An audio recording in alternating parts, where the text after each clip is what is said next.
Bloodborne has one of the most brilliantly constructed game worlds ever made, and in this video I'm going to walk you through exactly why, from its architecture and its enemies, all the way down to the hidden stories buried inside item descriptions that most players never even read. Before I move forward, I'm counting on you to support my channel by clicking that tiny subscribe button so that we can spread these amazing videos to folks like you around the world. Thank you. So let me be upfront about something. I made this video because Bloodborne is one of those games I kept coming back to, not just to play, but to think about. Every time I cleared a zone I thought I understood, I'd find an item description or a background texture or a throwaway NPC line that completely reframed what I'd just experienced, and I wanted to put all of that into one place. When I was assembling this, I made the deliberate choice to lead with the world design before the lore, because I think the genius of Bloodborne only becomes visible once you understand how the space itself is communicating with you. I also cut a lot of the more speculative Reddit tier theories, not because they're bad, but because I wanted this video to stay close to what the game actually shows you. Let's get into it. Chapter 1. The City That Wants You Dead. Yharnam is not a passive setting. It is not backdrop. The city is designed from the ground up to be an active participant in your death, and the more you look at it, the more you realise how precisely every single street, every fog gate, every shortcut has been constructed to manipulate your emotional state. When you first emerge from Iosefka's clinic into the upper streets of Yharnam, the game drops you onto a path that slopes downward. It is a subtle thing, almost unconscious, but it communicates direction without a waypoint marker. You walk downhill toward civilization, toward light, toward the sounds of the hunt. The entire opening stretch of central Yharnam is a masterclass in environmental storytelling. Torches burning in iron brackets, cobblestones slick with blood, windows shuttered from the inside by people who have already given up. The first enemy you encounter is a scourge beast, which is also the final form of what a hunter becomes if they hunt too long. This is not accidental. From Software is telling you, right at the start, what the endgame of every character in this world looks like. You walk past a man hunched over a corpse. You hear something howling in the distance. You are already inside the horror before you know it. What makes Central Yharnam architecturally brilliant is the way it loops back on itself. The game's first major shortcut, the gate you can open to bypass a long stretch, is positioned so that when you unlock it, you can see where you started. That moment of spatial recognition, where the world clicks together in your head and you realise these places are connected, is a deliberate emotional payoff. It is the game rewarding your memory as much as your reflexes.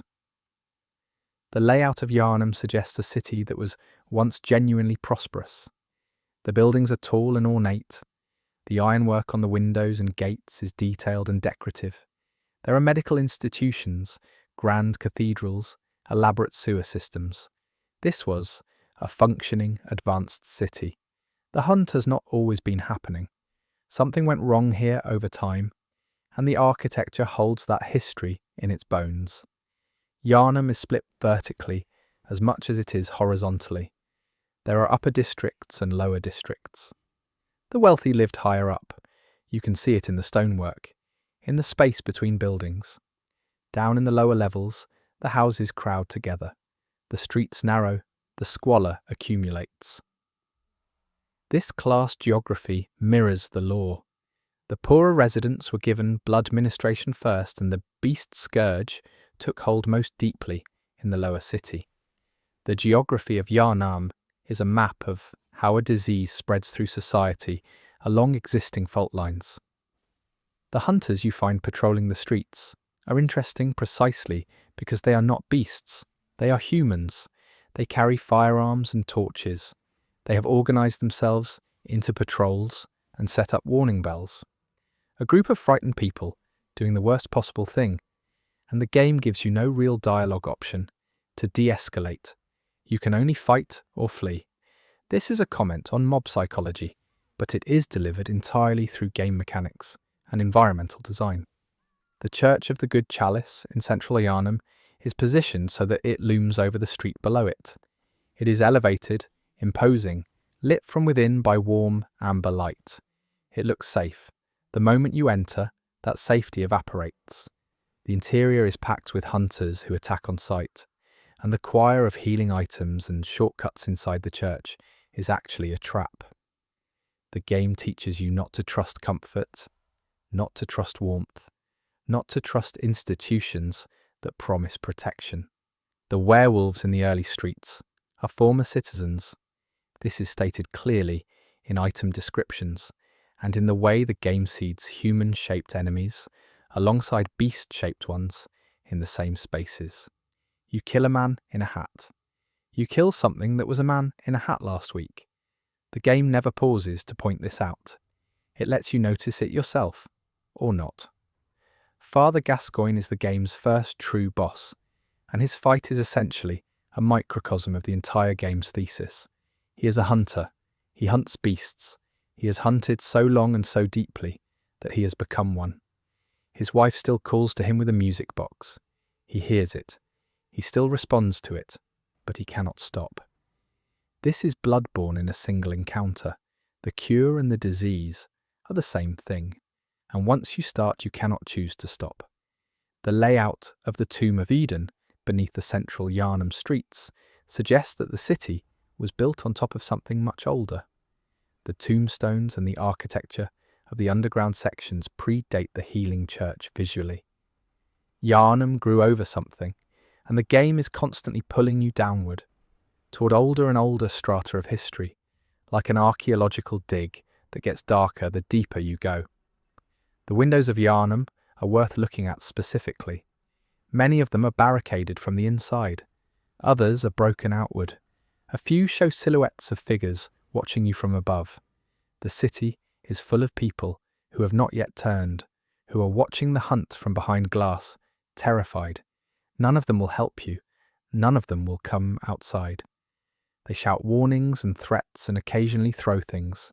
They are the majority of Yharnam's population, and the game uses them to create a world that feels populated without ever requiring you to interact with them meaningfully. The note system, the messages left by other players in the real-world version of the game, fits Yharnam perfectly because Yharnam is a city full of people leaving warnings that nobody heeds.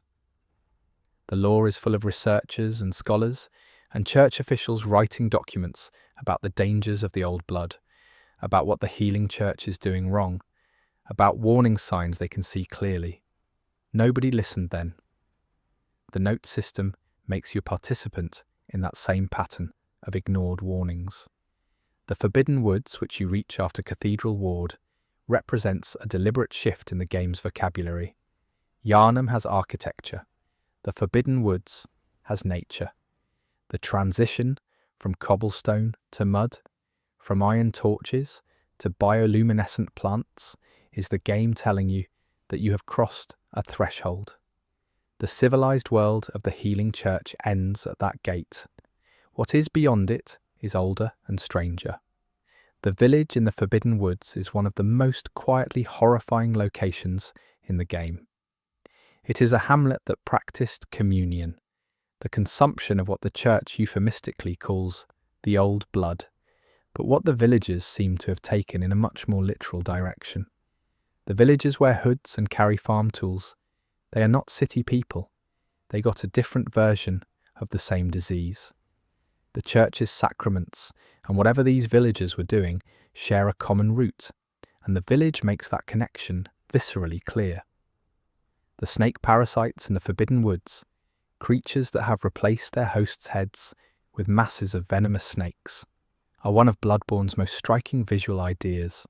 They suggest a transformation that is not the beast scourge at all. Something else is happening in those woods. The snakes point toward a different kind of corruption, one that runs through the church's experiments, rather than through the blood, though the two are ultimately intertwined.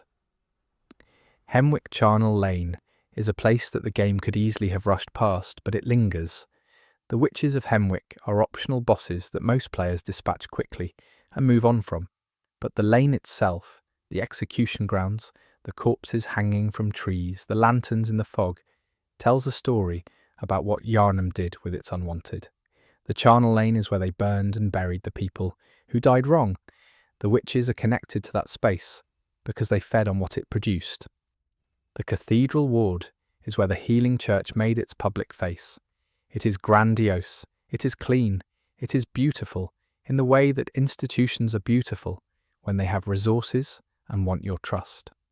The hunters who patrol it are better equipped than the terrified villagers below. The architecture says, we are in control here. We know what we are doing. The law says the opposite. The cathedral ward is where the church was when everything fell apart, and its grandeur is now a kind of museum of failed confidence. The path to Vicar Amelia, through the front of the grand cathedral, is designed to give you time to look at the building's exterior. It is vast, it is ornate.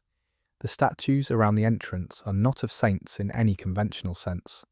They are elongated, reaching, eyes too large, proportions slightly wrong. The church worships something, and it is not anything with a fixed human form. The architecture tells you this before you ever read an item description about the great ones. Amelia's fight is unusual because she heals. Mid-combat, she prays, pressing her massive beast hands together in a gesture of desperate supplication, and recovers health. She is begging her god for help. Her god does not help. The fight becomes a statement about faith in a world where the things you're worshipping have already moved on. Old Yharnam is a district that has been quarantined and burned. It sits below the main city, accessible only through a secret passage, and it represents an earlier failed attempt to deal with the scourge. The church burned it. It did not work. The beasts are still there, feral and forgotten, and a Gatling gun hunter named Jura sits above on a tower protecting them. His ark, once a hunter, now a protector of the things he used to hunt, is another version of the Gascoigne story, but quieter. He chose differently. He chose to stop. Jura's protective stance toward the old Yharnam beasts is one of the most remarkable pieces of characterization in the game, delivered entirely through a few spoken lines and a hostility trigger. He does not want you to kill those creatures. He believes they are people. The game does not confirm or deny whether he is right. It lets the ambiguity sit. The Lunarium and the Research Hall in the DLC represent the church's internal contradictions made physical. The Research Hall was where the church's scholars pushed further and further into Great One contact, trying to achieve ascension. The patients there, the ones who tore their own eyes out, reaching for something they could sense but not see, are not beasts. They are people who went looking for the same thing the player character is ultimately looking for, and they did not survive the process intact. The upper cathedral ward is the place where the church's innermost circle operated. It is quieter than the rest of the game, emptier. The enemies here are not frenzied mobs, but slow-drifting things, celestial mobs, and Great One's servants. The architecture is the same cathedral ward's stonework, but the windows look out onto the stars rather than the city. This section of the game is spatially above Yharnam, and it is thematically above it too. You have passed through the city, through the woods, through the sewers, through the old ruins, and now you are at the top of the church's ambitions, looking at what they were actually trying to reach. Yharnam, the unseen village, is the game's most disorienting district. The first time you reach it, if you're taken there by a snatcher, rather than walking in willingly, you arrive with no bearings, a cell, a door, a strange village full of enemies that can grab you from behind, with impossible reach. The second time you enter Yharnam, after ringing the second bell, the whole place is drenched in red moonlight. The sky is wrong. The rules of the space are wrong. It is the section of the game that most clearly shows the thinning of whatever barrier exists between the city and the dream, and it uses spatial disorientation as its primary emotional tool. The One Reborn, the boss of Yharnam, is a mass of corpses, literally. It is a pile of human bodies fused together into something that moves, that acts with coordinated will, that defends itself. The choir's ritual in Yharnam involved gathering corpses, gathering the dead of Yharnam, the victims of the hunt, and using them. The one reborn is what that ritual produced. It is the city's dead given form, and you have to kill it twice. The fishing hamlet in the DLC is the game's final answer to the question of where all this started. Before Yharnam, before the healing church, before the blood, there was a village on the coast that found something in the ocean. They pulled it up from the deep. They worshipped it. The church came and took what they worshipped and left the village to rot. The fishing hamlet holds that original wound, and the enemies there, the ghostly fishermen who are still defending something that was taken from them long ago, are the most tragic creatures in the entire game. Byrgenwerth is the heart of the game's intellectual history. This is where the scholars first found what they were looking for. Willem, the old headmaster who still sits in his rocking chair on the balcony, staring out at the lake, represents the other path, the path that refused the blood, that tried to reach transcendence through pure intellect and physical modification rather than ingestion. He tore out his own eyes and replaced them with more eyes. He can barely speak. He watches the lake. He is still waiting for something. The garden level of Byrgenwerth, the greenhouses and the outdoor walkways, is beautiful in a decaying way. This was once a place of serious intellectual work. The architecture suggests a university, a place of books and study.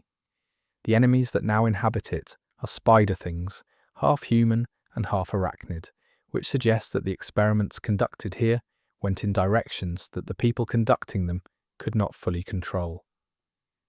Moonside Lake and the approach to Rom the vacuous spider are the game's central transition point. Once you kill Rom, the veil lifts, the blood moon rises, and the game fundamentally changes. The enemies change. The world changes. What was happening in the background, the celestial event the Great Ones have been building toward, begins in earnest. The lake is serene and beautiful. You walk across it. You kill what lives beneath it. You break something important by doing so. The lecture building is a liminal space.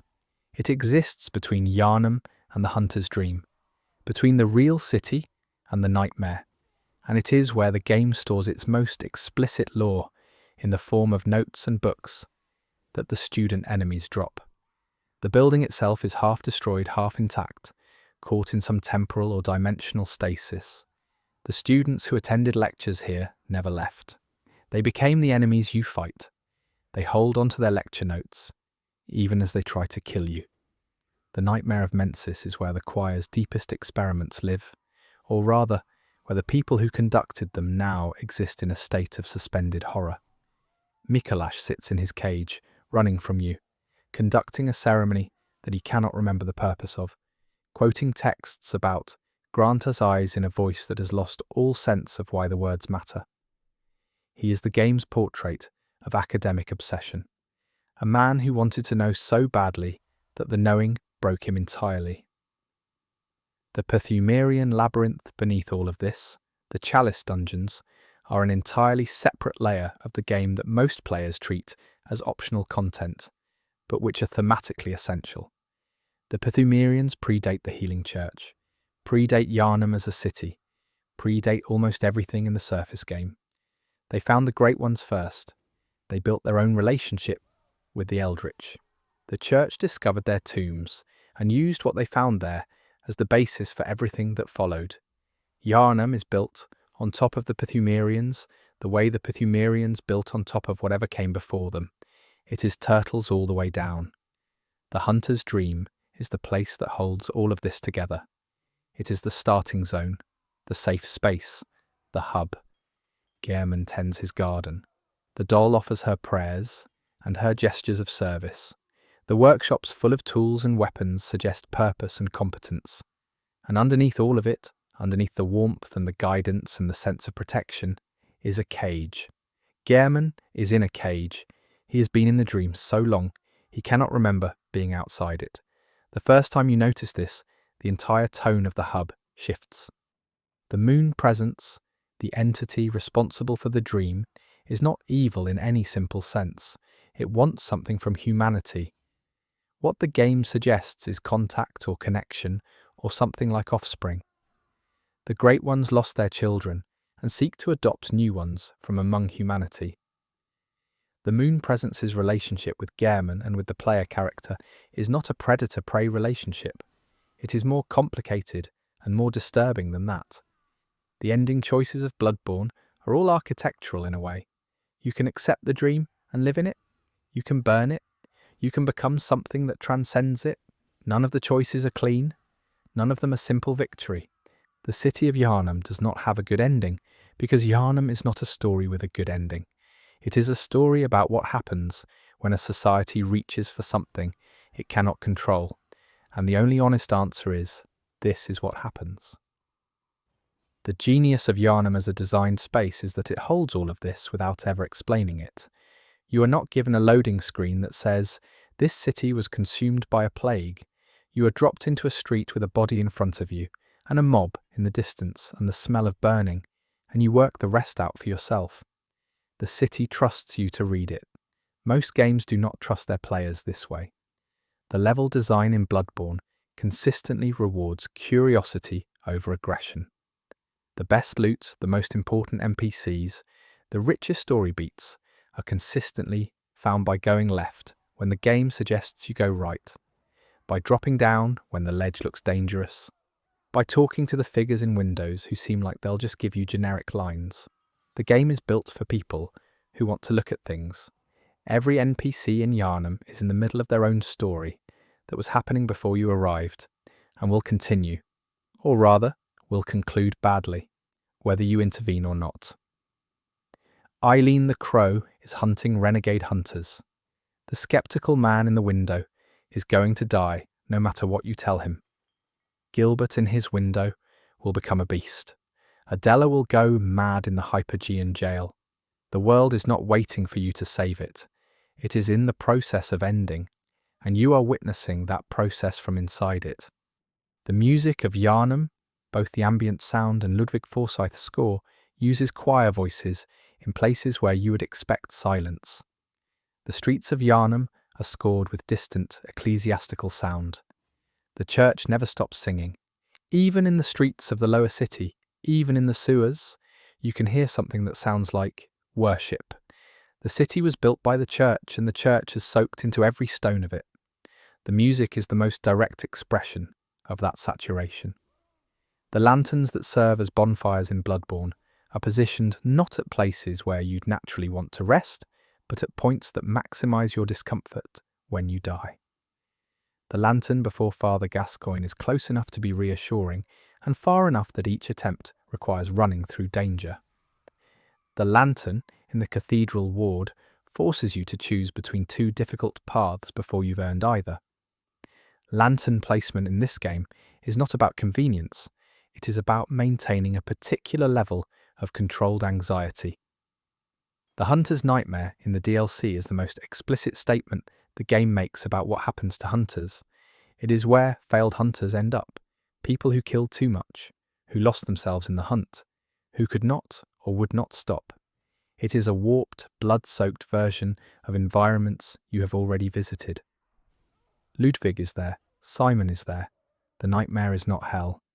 It is a place that hunting itself created, a receptacle for what the hunt produces when it goes on long enough.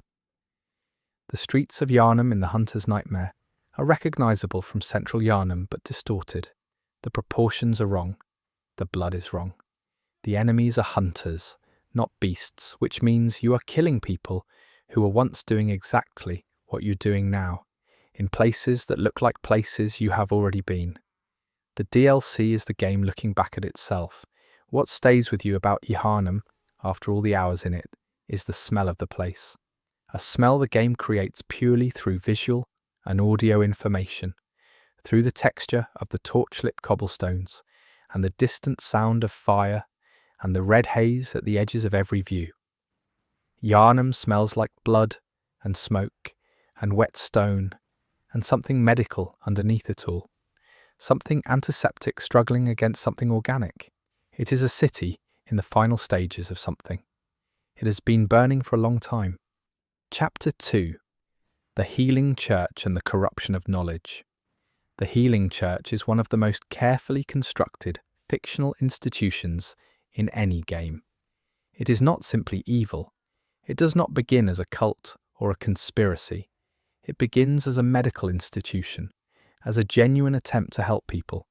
And the genius of how Bloodborne portrays it is in the slow revelation of how the church transformed from something humane into something monstrous, and how that transformation seemed at every step like the right decision.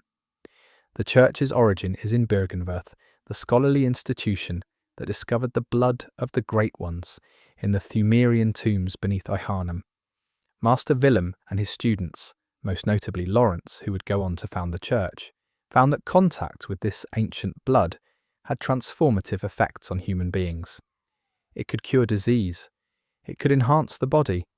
It could, in some cases, grant new senses and new capacities that had no name in human language. Lawrence disagreed with Willem about what to do with this knowledge.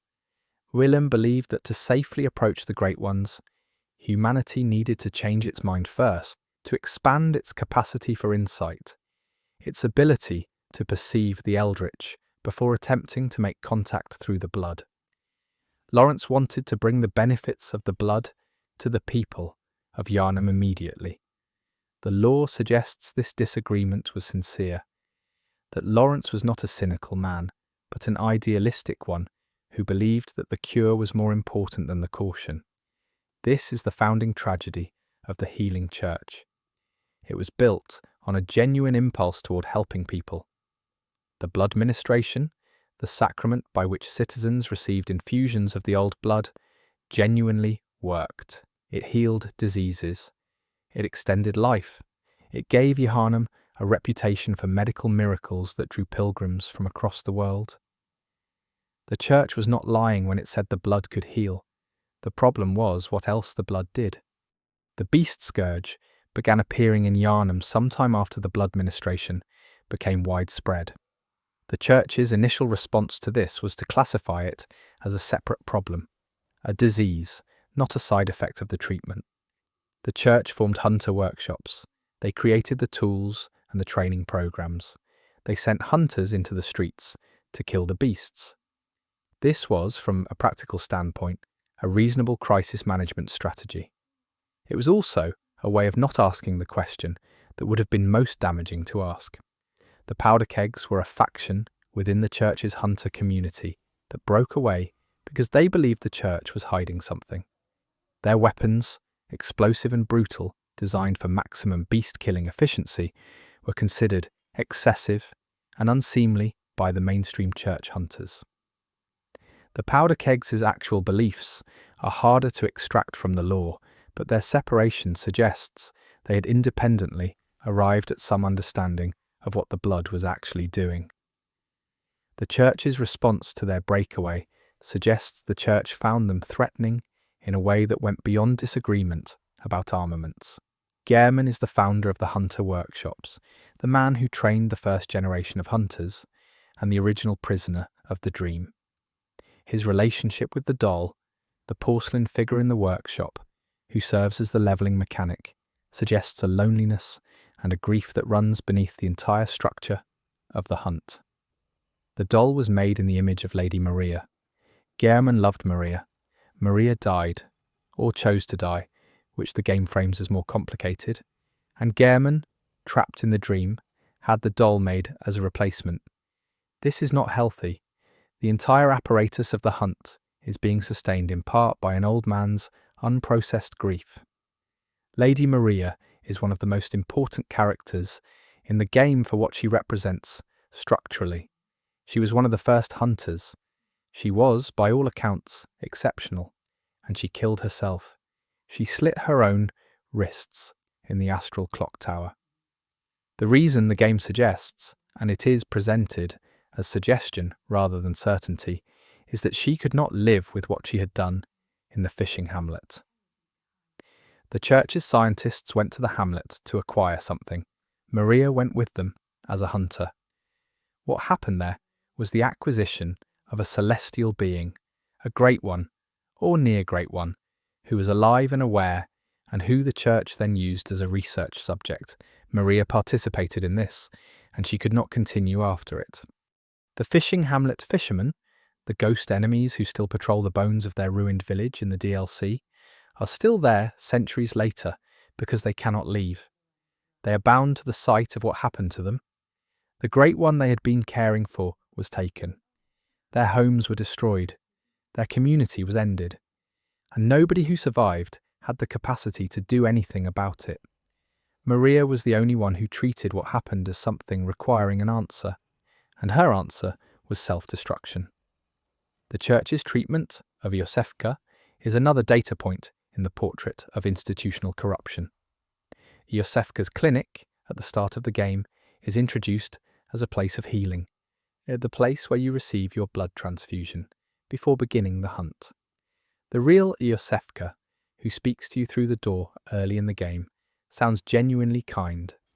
As the game progresses and you circle back to the clinic, the person speaking through the door changes. The real Iosefka has been displaced by an imposter, a church infiltrator who's conducting experiments on the townspeople brought to her.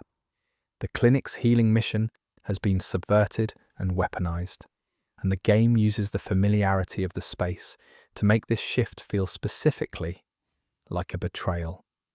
The vile bloods of Canehurst Castle represent what happens when the blood takes a different path. The nobility of Canehurst acquired blood that the church considered unclean, the blood of a kin rather than a great one perhaps, or blood obtained through a different lineage of the Pthumerian tombs. The vile bloods are immortal, refined, and consider themselves superior to the beast-tainted masses of Yharnam. They are also technically correct that their blood does not produce the beast scourge. What it produces instead is debated in the lore, but the church's destruction of Canehurst, the massacre of the vile bloods, leaving only Annalise alive, was not primarily about the blood's danger. It was about eliminating an alternative. The executioners, led by the church's Alfred, were formed specifically to destroy the vile bloods. Alfred's devotion to Logarius, the executioner who imprisoned himself in Canehurst Castle to keep Annalise contained, is one of the game's most quietly unsettling character studies. Alfred is genuinely devout. He believes what he is doing is righteous. He follows his mission with total sincerity. And when he fulfills that mission, if you give him the unopened summons and watch what he does to Annalise, the devotion becomes horror. He is not a hypocrite. He is not a villain who knows he is a villain. He is a true believer, and true believers are the most dangerous kind. The holy blade hunters of the church, Henrik and his descendant Eileen's nemesis path, if you read the faction lore carefully, represent the mainstream of what church-affiliated hunting looks like. They are effective, professional, and increasingly detached from the humanity of their quarry. The Holy Blades are better equipped than the workshop hunters, sponsored and outfitted by the church, and they believe more completely in the institutional framework of the hunt. When workshop hunters question, church hunters obey. The choir is the church's innermost organization. While the workshop side of the church managed the hunt and the outward medical mission, the choir pushed the research into ascension further and further.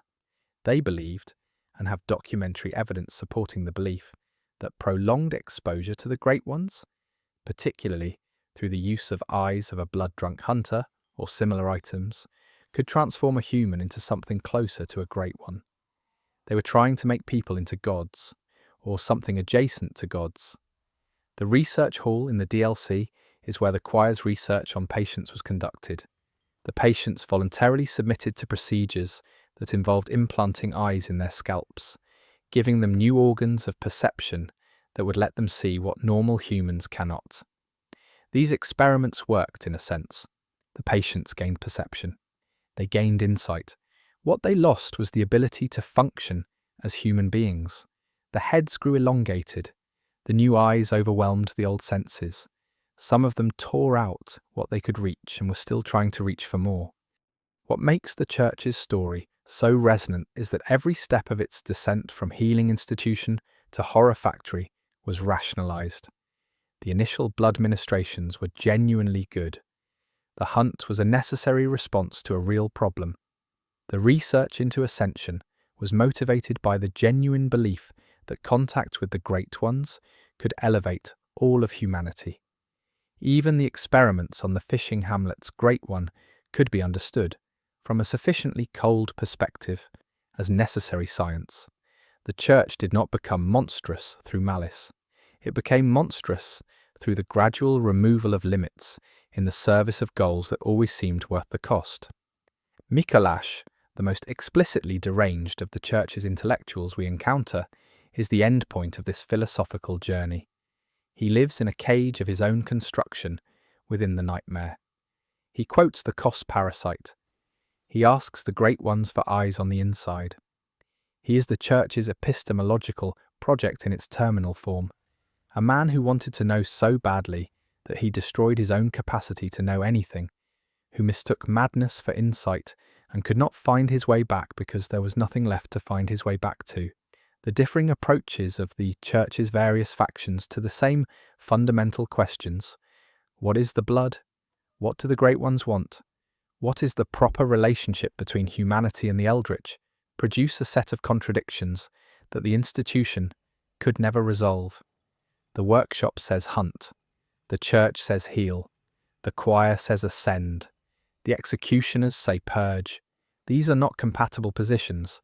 They were held simultaneously within the same institution, and the institution collapsed under the weight of its own contradictions on the night of the blood moon. What the game does not give you, crucially, is a good alternative to the Church. Willem's path, pure intellect, physical modification, no blood, failed at the level of the lake, and has left him a motionless figure in a rocking chair who can no longer communicate. Jura's path of stopping, of refusing to hunt. It is the most humane position in the game, and the game gives Jura a quiet dignity, but it is also a position that offers no solution. The Church was wrong. Everything that replaced the Church was also wrong. The game's portrait of institutional failure is also a portrait of the absence of good alternatives. The blood echoes that serve as the game's currency are deeply significant in this context. They are the echoes of the people you kill, beast and human alike. You absorb them. You spend them to improve yourself. The economy of the game is literally built on the consumption of what other people were. The player character is doing to blood echoes what the Church was doing to the blood, taking in the essence of others and using it to become more powerful. The game is commenting on itself. The doll's prayer, "Tonight Gehrman joins the hunt," is the ritual invocation that sends you back into Yharnam each time you die. It is the language of religious ceremony applied to the worst possible errand. The dream has its own liturgy, its own sacraments, its own mediating figure. The hunter's dream is a church. Gehrman is its priest. The hunt is its service. The moon presence is its god.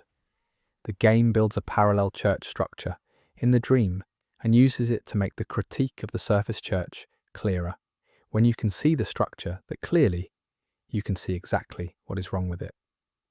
The cathedral wards collection of messenger figures, the small creatures that populate the hunter's dream and serve as shopkeepers and item deliverers, blurs the line between the game's mechanical systems and its lore in an interesting way. Messengers are real beings within the fiction of Bloodborne. They are servants of the dream. They are also the UI elements through which you buy weapons and items. The game integrates its commerce layer into its theological layer and suggests that there is no neutral ground, no part of the experience that is not inside the church's dream and shaped by it. The choir's use of the celestial being from the fishing hamlet, referred to as Kos or sometimes Cosm, is the church's most direct expression of the logic that led to all the other horrors. Kos was dead or appeared dead when the church scholars found it washed up. They dissected it. They extracted parasites from it. They used those parasites as research material and possibly as a tool for inducing ascension in subjects. The Kos parasite item description says that the thing within it still remembers the old hunters. The dead god's parasite remembers the people who killed its host. This is the church's entire history in a single item drop. The church's architecture says what the church was trying to be. The grand scale of the cathedral, the elevating geometry, the windows that look toward the sky, these are the expressions of genuine aspiration. The church wanted to reach something. The tragedy is not that the aspiration was insincere. The tragedy is that it was sincere and still ended here. The vicar, Vicar Amelia, the beast you fight in the grand cathedral, is the head of the church. The head of the church is a beast. She has been a beast. She might have been a beast for some time. The church's hunters presumably know this, because someone keeps the cathedral doors closed. The church's most senior figure has become the thing the church exists to destroy, and the institution has accommodated this rather than addressing it. The denial runs all the way to the top.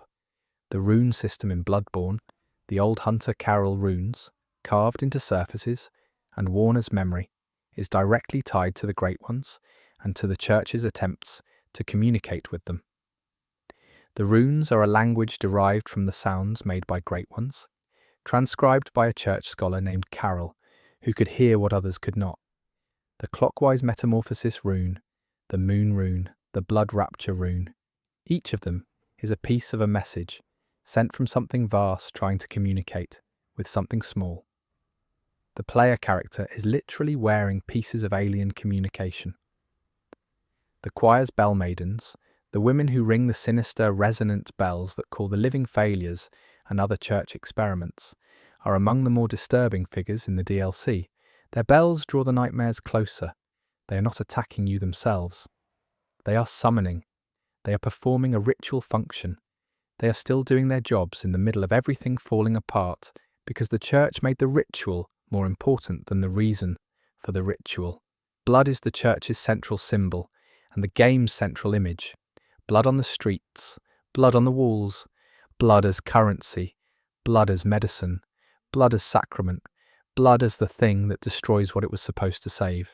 The church never found a way to work with the blood that did not ultimately consume the thing it was supposed to protect. And the game's most honest statement about this might be that nobody in it is certain that there was ever a way to do it differently. The blood was what it was. The church took it and used it, and the results were what they were. The corruption was inherent. Chapter 3.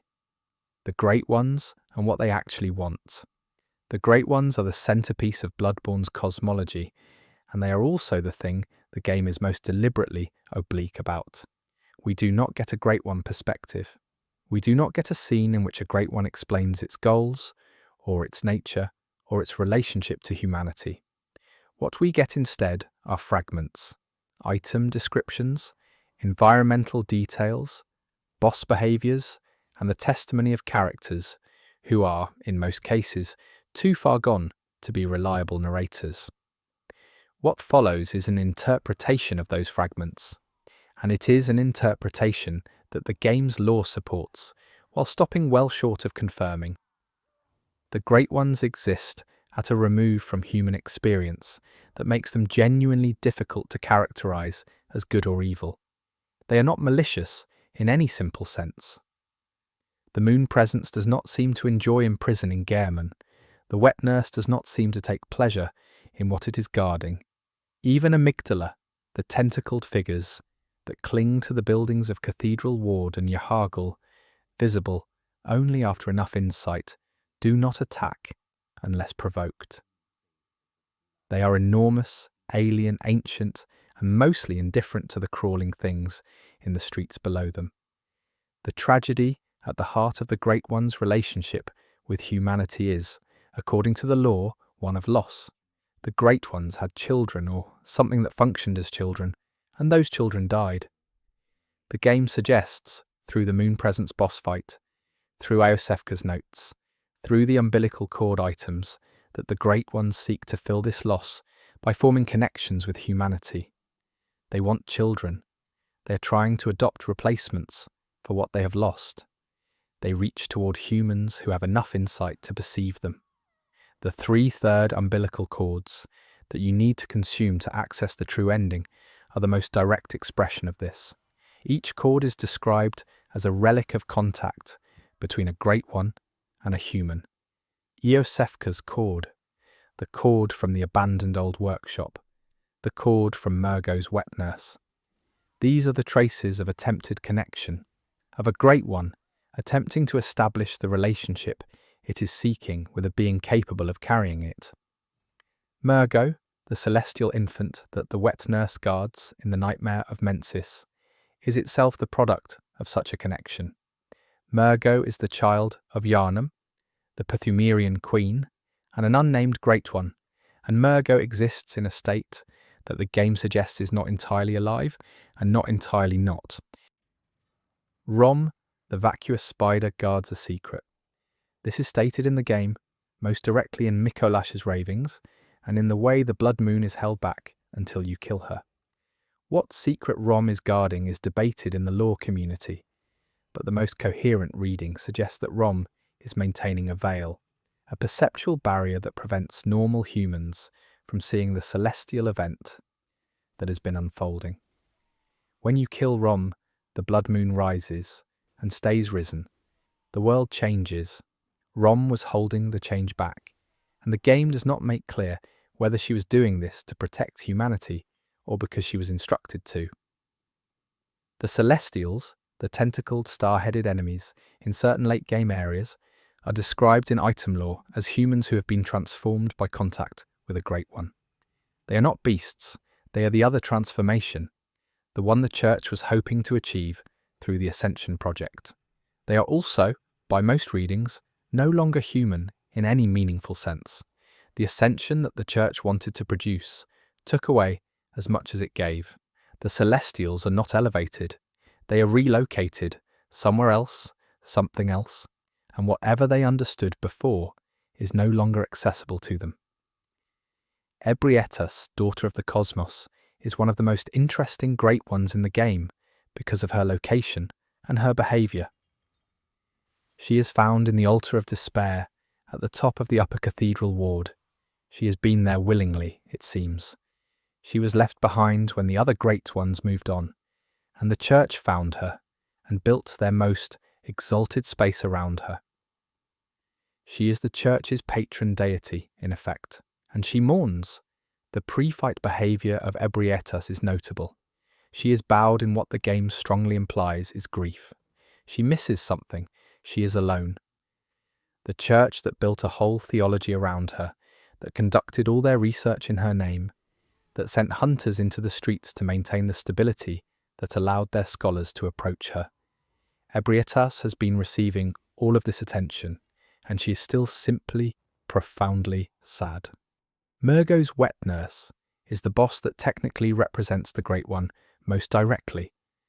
The wet nurse serves the celestial infant Murgo, who is the child of Queen Yharnam and a Great One.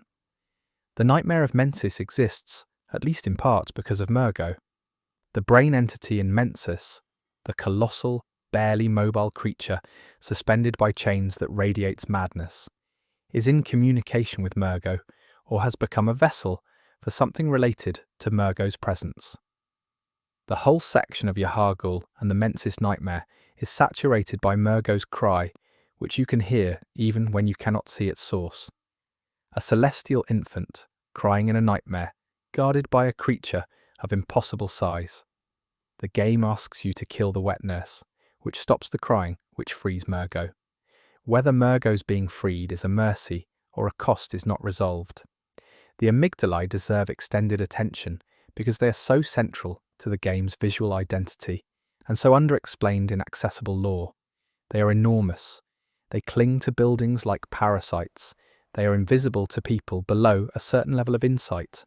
The cathedral ward with low insight is simply a cathedral ward.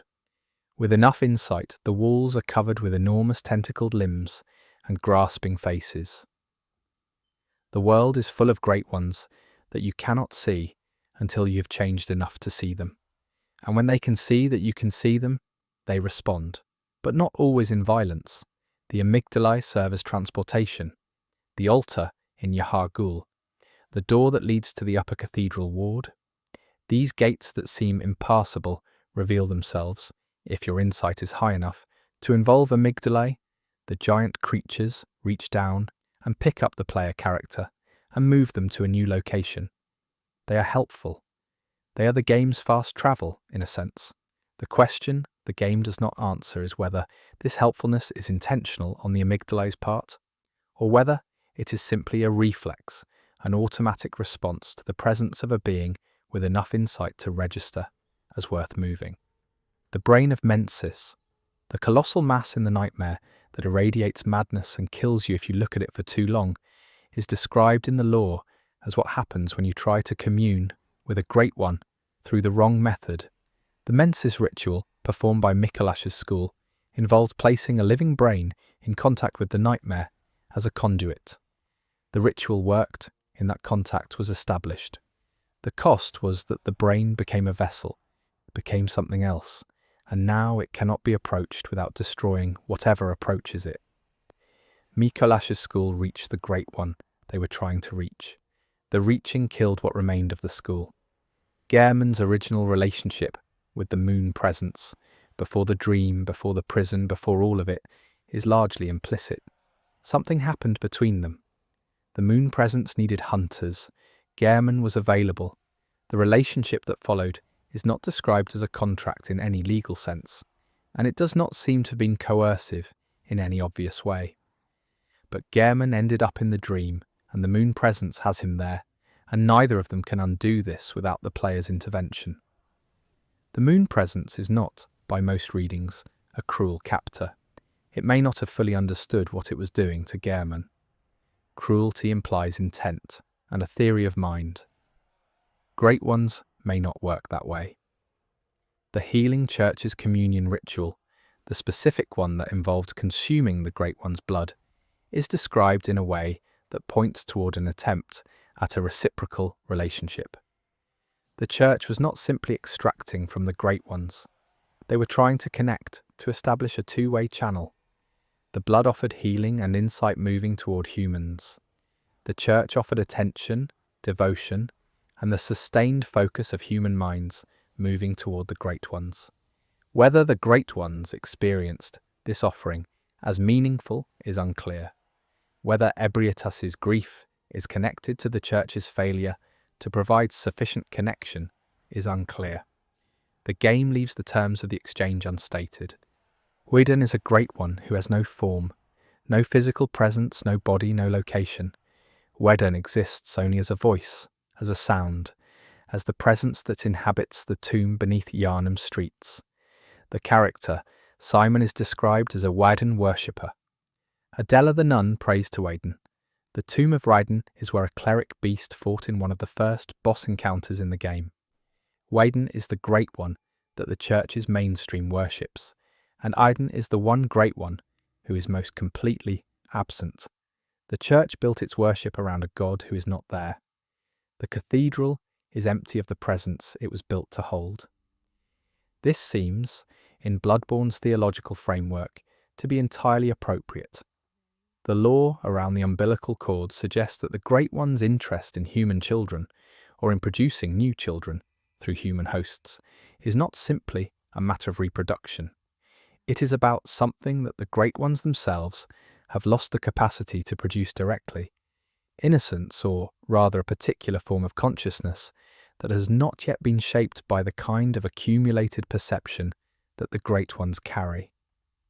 Murgo's cry suggests not a healthy infant, but something in distress. The celestial children that the Great Ones want may not be capable of existing healthily in the forms the Great Ones are trying to create them in. The choir's living failures boss, the failed ascended beings in the orphanage, are the clearest picture of what ascension looks like when it goes wrong.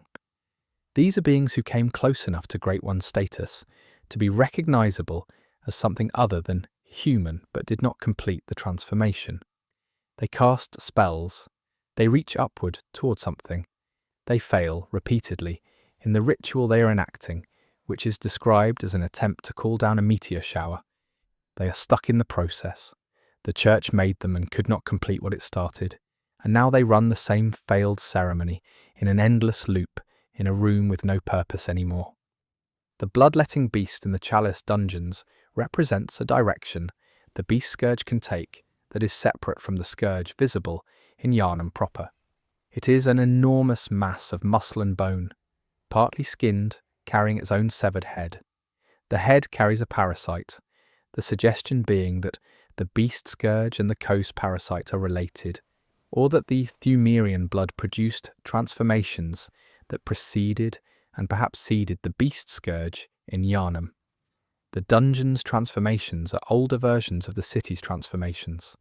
The Great One's influence runs deeper in time than the church suspected when it started pulling things out of the tombs.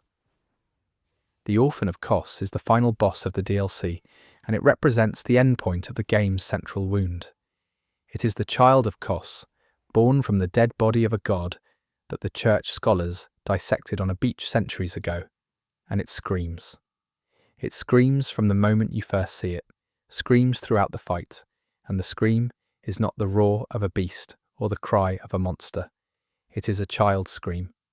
The game makes it sound like grief and rage and confusion in equal measure. You kill it. You have to. And then the nightmare ends, which means you did what you came here to do.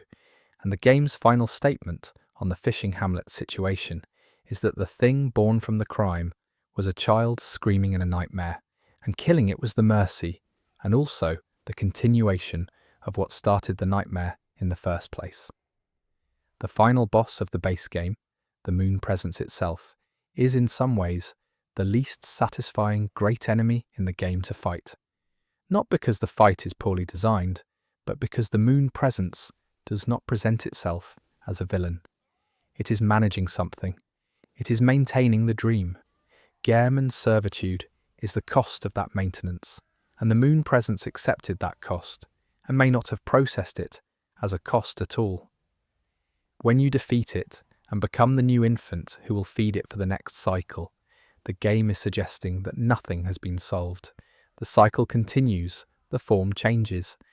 What the Great Ones want in the end is probably the wrong question to ask of the law. The Great Ones want what organisms want: continuation, connection, the replacement of loss.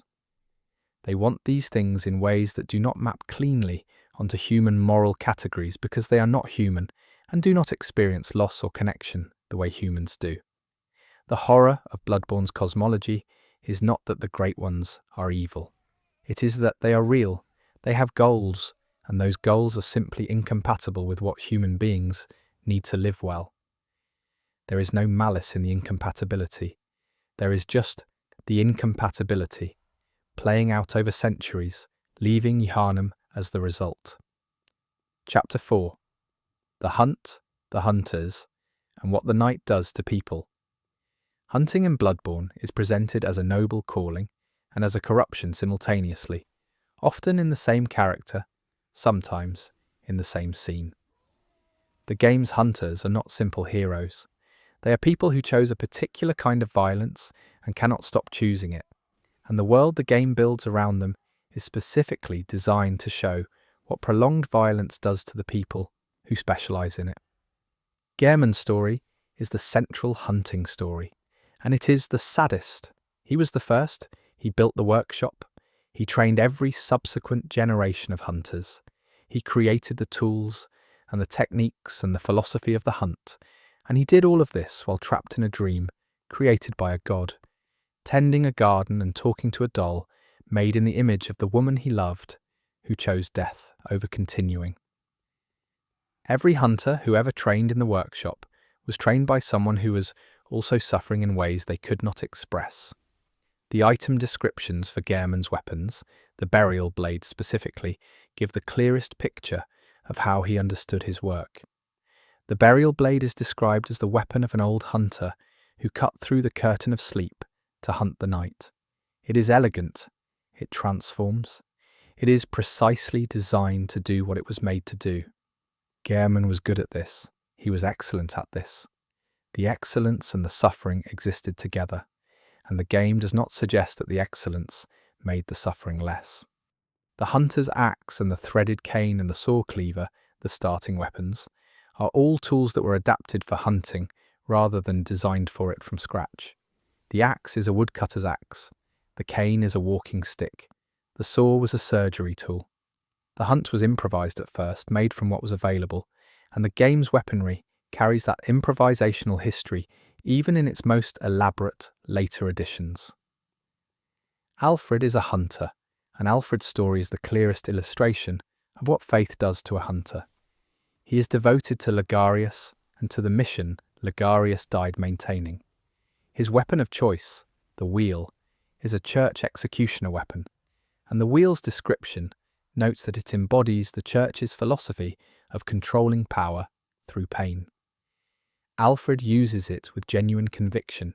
He believes in what the wheel represents. When he fulfills his mission, when he does what he's been preparing to do his entire life, the look the game gives him in the cutscene after is of a man who has realized that completing his life's purpose has left him with nothing. The purpose consumed him. He is done. Eileen the Crow is a different kind of hunter. She's the most experienced active hunter in the Surface game. She's been hunting for a very long time, longer than most. But she hunts hunters, not beasts. She hunts people who have lost themselves to the bloodlust, who have gone blood drunk and become dangers to others. She has chosen the most thankless version of the hunt, killing the people who are supposed to be the good guys. Her set of gestures and her dialogue suggest someone who is maintaining enormous internal effort to stay functional. She is old, she is tired. She does not want a replacement because she does not want the work to continue. The executioner's gloves and the choir bell items point toward organised groups that understood hunting as a collective discipline rather than an individual calling. The executioners were organised. The choir had protocols. The workshop had training. The hunt was never purely individualistic. It was always institutional, always connected to the church's apparatus. Even the hunters who rejected the church, the powder kegs, Jura, defined themselves in relation to it. There is no hunting outside the church's framework because the church built the framework that made the hunt necessary. The blood-drunk phenomenon, hunters who have absorbed too much blood, too many echoes, who have lost the distinction between hunting and simply killing, is the game's most direct statement about what the hunt does over time. Blood-drunk hunters are not beasts. They are not transformed.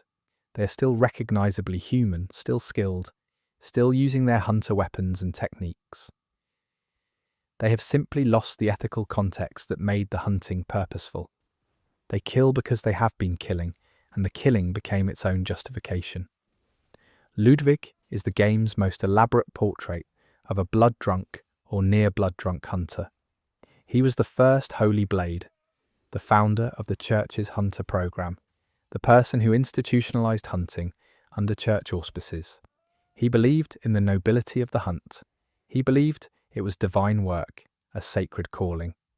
In the DLC, you find him in the hunter's nightmare, transformed into a massive beast barely conscious who occasionally, when the fight goes long enough and he has been reduced to half health, surfaces back into his human form to ask whether hunters are still fighting in the name of the church, whether they still carry the light. He died as a beast. He believes he died as something holy. The game gives him that belief and does not take it away from him.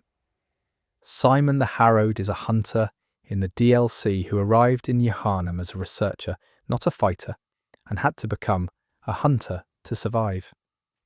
His arc is the most compressed version of the game's central transformation. A civilian who became a hunter, who is now at the edge of what hunting asks of him. He encounters Ludwig's nightmare.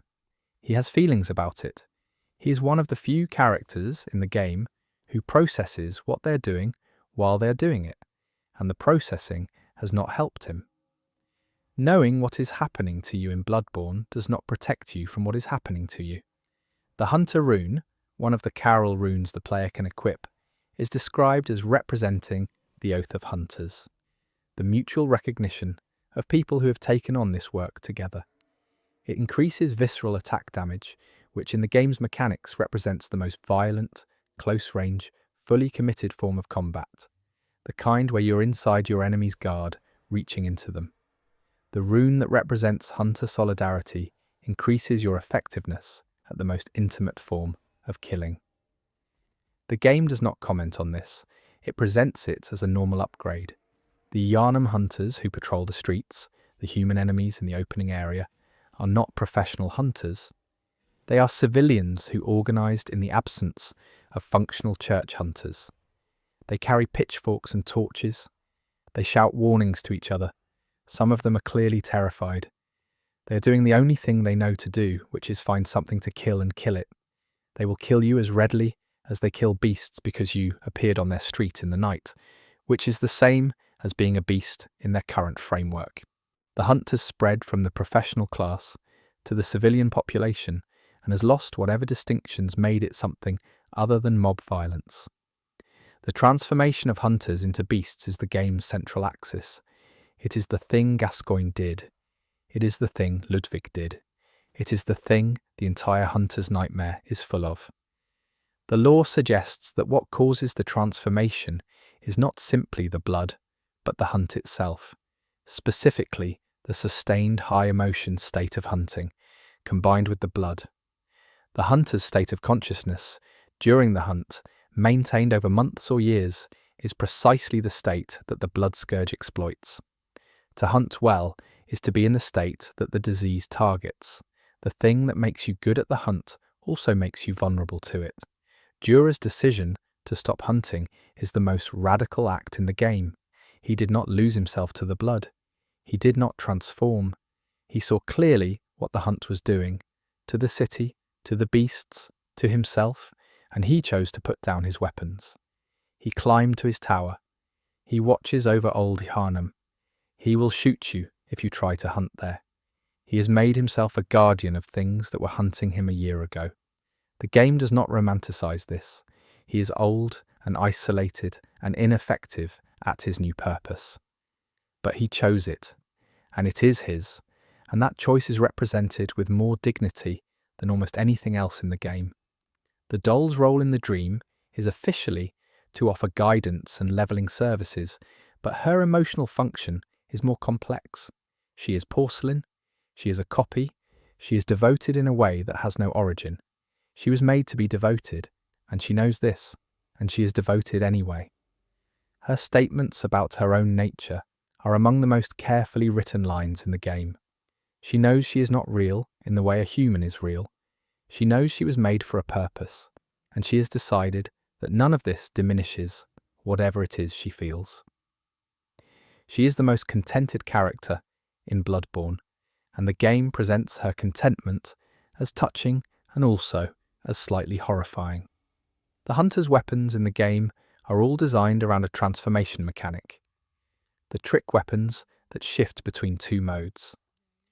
This transformation is mechanical, but it also serves as a visual grammar for the game's central theme. Everything in Bloodborne has two states. The city has its daytime face and its nightmare face. The blood heals and it destroys. The hunters protect and they consume. The weapons remind you of this duality every time you press a button. The tools of the hunt contain the same tension as the hunt itself. Simon's questline ends in his death, which is not unusual for Bloodborne NPCs. What is unusual is the quality of the death the game gives him. He has been given the ability to fight, which he got through necessity and maintained through the events of the DLC, and he uses that ability to face something that cannot be faced and dies making a choice rather than being consumed. It is, by Bloodborne standards, a good death. The game keeps track of which deaths are and aren't dignified. The cycle of the hunt, the recurring night, the endless restoration of Gehrman's garden and the workshop supplies. The way the dream resets between sessions suggests that the hunt has been happening for a long time before you arrived, and would have kept happening whether you arrived or not. You are not the catalyst for any of this. You are the latest person to come through Iosefka's clinic, looking for the blood, and the dream needed a new hunter, and here you are. The hunt is a machine, and you have been inserted into it.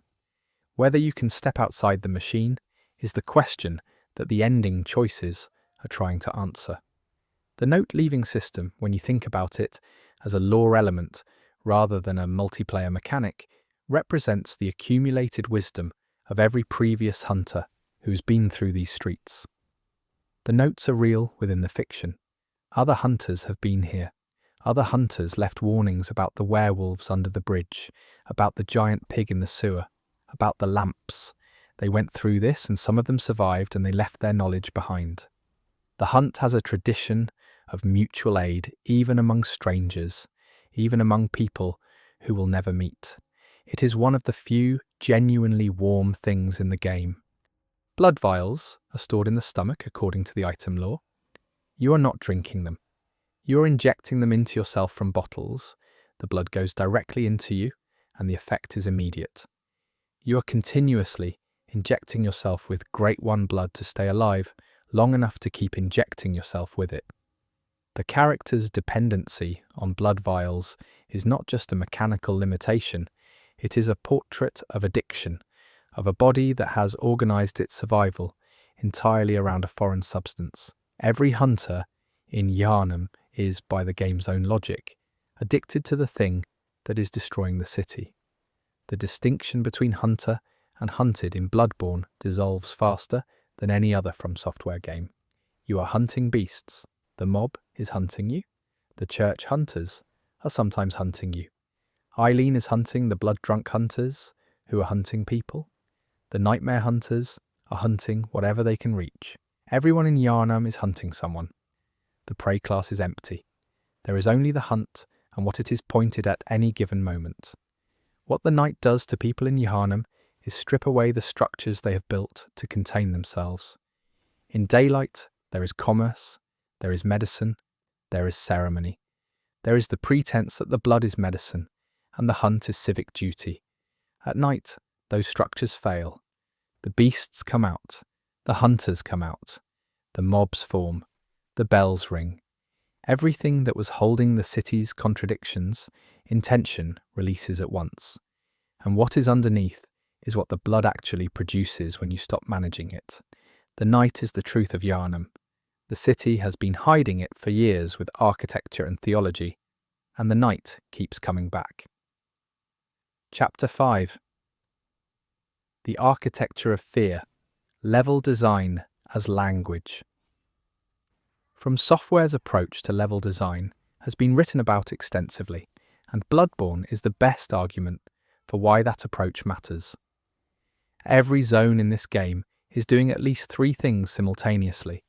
It is a navigable space, it is an emotional experience, and it is a text that is telling you things about the lore through the arrangement of its physical elements.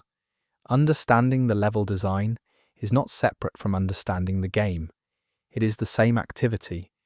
The single most important structural principle of Bloodborne's level design is what you might call the deferred revelation. You encounter a door, a gate, a locked mechanism. You cannot pass it. You continue on another path. An hour later, 30 minutes later, sometimes at the other end of a completely different zone, you find the key or the lever or the sequence of events that opens what was blocked.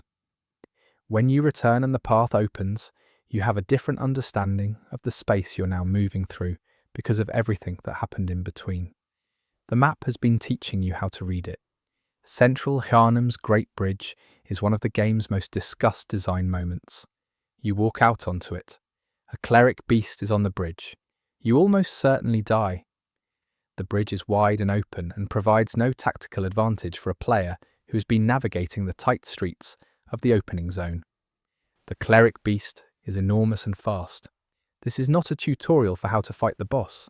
It is a tutorial for what Yharnam is, a place where the next corner contains something you have not prepared for, and the preparation comes after the encounter, not before.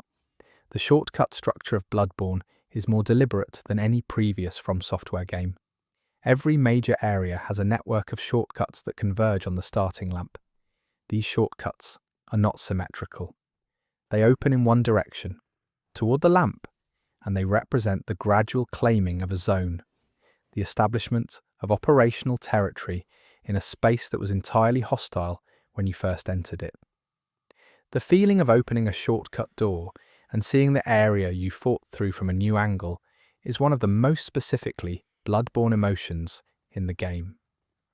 The vertical layering of Yharnam, the extent to which zones stack on top of each other rather than stretching outward, creates a spatial intimacy that is unusual in open-world adjacent games. You are always near something you have already been. The rooftops of one zone connect to the streets of another. The sewers of central Yharnam run beneath spaces you won't reach until much later. The game's world is relatively small in footprint and enormous in navigable density, and the density means that every new path you find has a higher chance of resolving a mystery you have been sitting with. The fog gates that block bosses are one of From Software's most functional design conventions, and Bloodborne uses them with unusual precision. The fog is always preceded by a moment of architectural transition, a staircase, a doorway, a bridge, that serves as a spatial announcement. You know you are approaching something significant. The architectural transition gives you time to prepare emotionally, to take stock of your consumables, to decide whether to press through or come back when you feel more prepared. The game is doing the UI work through environment design. Cainhurst Castle is the most visually distinct zone in the game, and its distinctiveness is deliberate. Every other zone in Bloodborne is dark, humid, stone and blood Yharnam Gothic. Cainhurst is snow and aristocratic decay, high windows and fine stonework and chandeliers and the ruins of a genuine court. The enemies are regal even in their degradation. The Cainhurst Vilebloods and the spectral servants who guard the castle carry themselves differently from the beasts in the streets below. The architecture of Cainhurst is telling you that you have entered a zone with different values and a different self-image, and the lore confirms this. These people believed themselves superior to Yharnam in ways that went beyond the blood. The blood pool beneath Cainhurst, the room where Annalise, the undying queen, sits enthroned, is the castle's inner logic made physical. She is beautiful, preserved in the blood that grants the vile blood immortality. She sits in a pool of it. It is opulent and horrifying in equal measure. The room is perfectly designed. The approach through increasingly ornate corridors, the final door that opens onto the throne room, the queen who has been here since the massacre that killed everyone else, waiting, preserved, offering her covenant to anyone who finds their way to her. The architecture wants you to find her impressive. She is impressive. She is also terrifying. Both things are true. The Nightmare Frontier and the Hunter's Nightmare share a similar structural principle. They are versions of the real world with the rules broken. The Frontier is a stone and mud landscape with no clear purpose or origin, full of amygdalae and insight stealers, connected to the regular game world only by thinning barriers.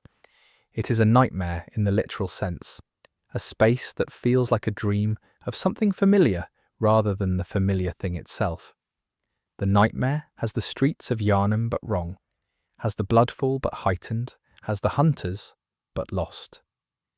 Both nightmare zones use architectural familiarity as a disorientation tool.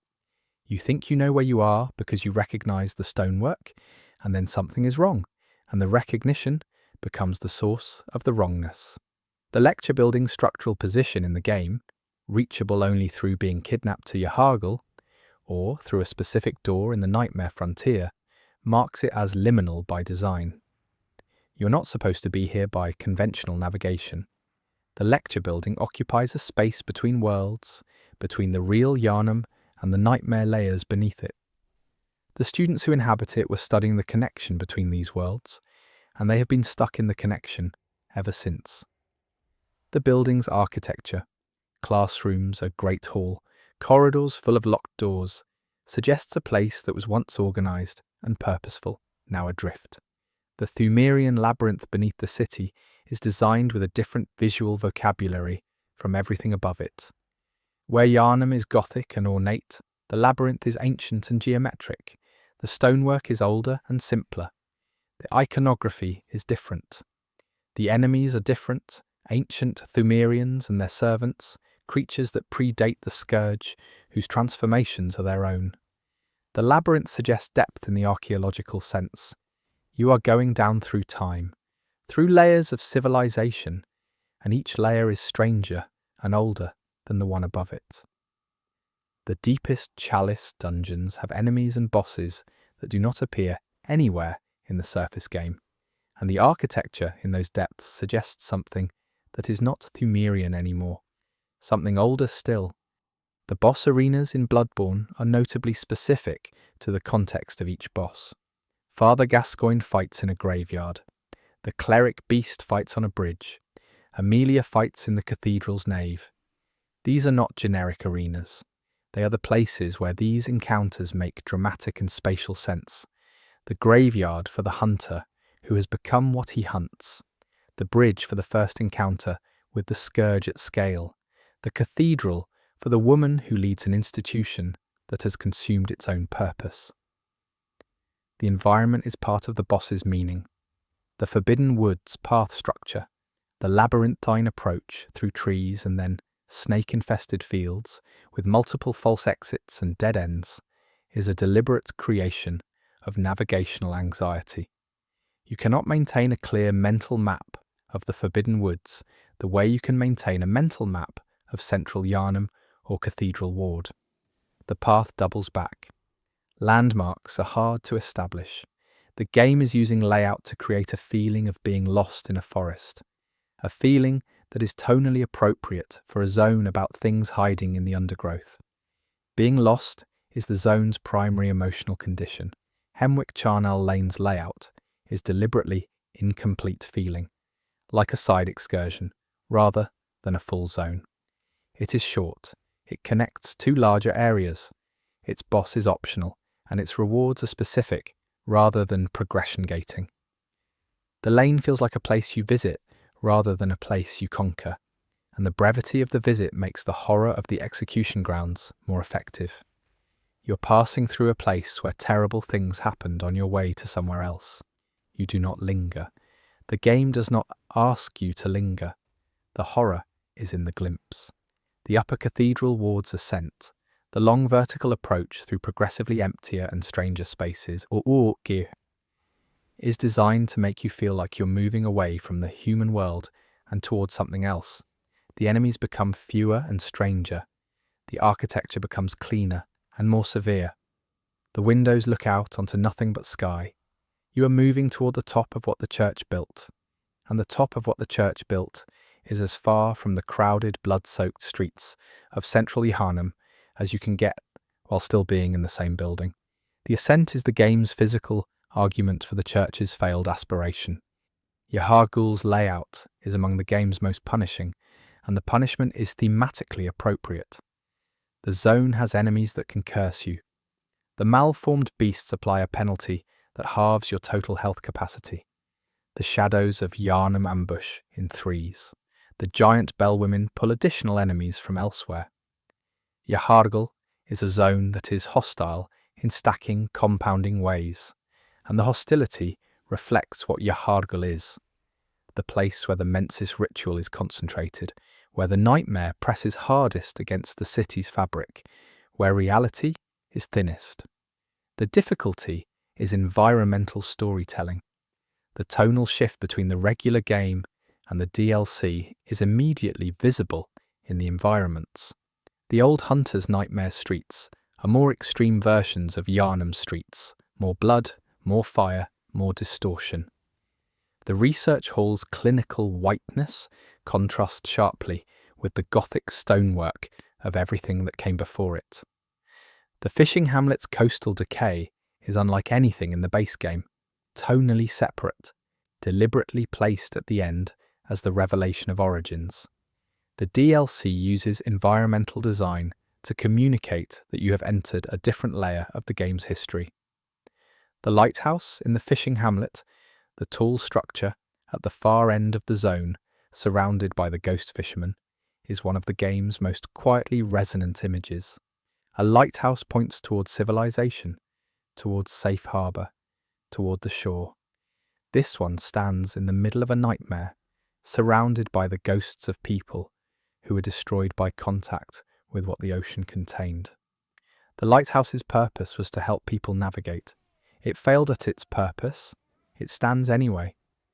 The game's visual poetry is at its most concentrated in images like this one. The walkways and balconies of Byrgenwerth give you sightlines across the zone that the game's other areas rarely provide. Bloodborne is generally a claustrophobic game. Tight streets, narrow corridors, spaces designed to limit your visibility and compress your options. Byrgenwerth opens up. You can see across the garden, across the stairs, to the lake below. The openness creates an unusual feeling of exposure. The enemy density is lower here than almost anywhere else in the game. Byrgenwerth is not defended. The scholars are gone or transformed. What remains is a place that once held everything and is now almost empty, and the emptiness is more disturbing than the crowded streets of Yharnam. The Orphan of Kos's arena, the beachhead of the fishing hamlet, backed by the body of Kos washing against the shoreline, is the game's most emotionally loaded space. You are fighting a creature born from the body of a god that was dissected on this beach. The beach is where the crime happened. The body is still here. The child was born from the body and is still here in the nightmare where everything terrible stays. The arena is not a boss room. It is a crime scene that you are participating in the continuation of. Depth of field in Bloodborne's visual design creates a consistent atmosphere of obscured distance. The fog, the rain, the architectural density all prevent you from seeing far. This is not just a performance optimization, it is an emotional choice. Bloodborne is a game about not being able to see what is coming. It is a game about the limits of insight. The visual design enforces those limits at every scale. You cannot see the next street corner clearly. You cannot see the sky clearly. You cannot see what is at the edge of the blood moon's light. You move through the world with limited information, and the design reminds you of that limitation constantly.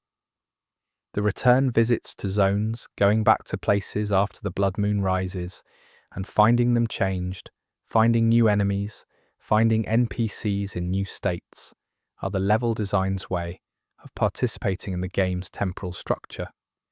The night is not static. Things happen while you're elsewhere. Zones evolve. The space itself is telling you that the story is ongoing, that the world is not holding its breath while you explore it. You return to central Yharnam after hours in other zones, and it is the same street you walked in your first minutes in the game, and it is completely different. The design trusts you to notice the difference. The final area before the moon presence, the approach through the hunter's dream after burning it, is deliberately shorn of everything the dream usually provides. The workbenches are there. The tombstones are there. The garden is there. Yharnam is there. But the warm amber light is gone, replaced by the specific light of the blood moon, and the safety the dream usually offers has been removed by your own action. The final approach to the game's final boss takes you through the space that has been your one constant haven and shows you it in a state of ruin that you caused. The level design makes you responsible for the last thing you destroyed. The central lesson of Bloodborne's level design is that hostile spaces can be learned. The first approach to any zone in this game is the hardest. The mob positions are unknown. The enemy patterns are unfamiliar. The shortcuts are not yet open. The paths bifurcate in confusing directions. But the game is built so that familiarity accrues. The zone becomes navigable, then navigable under pressure, then navigable quickly, and then you move on to the next zone and start over. This pattern, incomprehension, difficulty, gradual mastery, moving on, is the game's mechanical enactment of its thematic content. You learn to move through horror by experiencing it enough times. Chapter 6. Combat as Communication, the Language of the Fight. The combat in Bloodborne is often described in terms of what it asks of the player: aggression over defense, timing over button mashing, commitment over caution. All of this is accurate. What is discussed less often is what the combat communicates, how the specific design choices in the fighting system extend the game's themes into its mechanics, making the act of fighting inseparable from what the game is about. The first and most fundamental decision is the removal of the traditional shield. In every previous From Software game, the shield was a central defensive option. In Bloodborne, you can equip a wooden shield that offers only minimal protection and is explicitly described in its item text as being nearly useless. The game is not preventing you from playing defensively through prohibition. It is making the defensive option so inferior that you will naturally abandon it. This is the game teaching through design rather than instruction.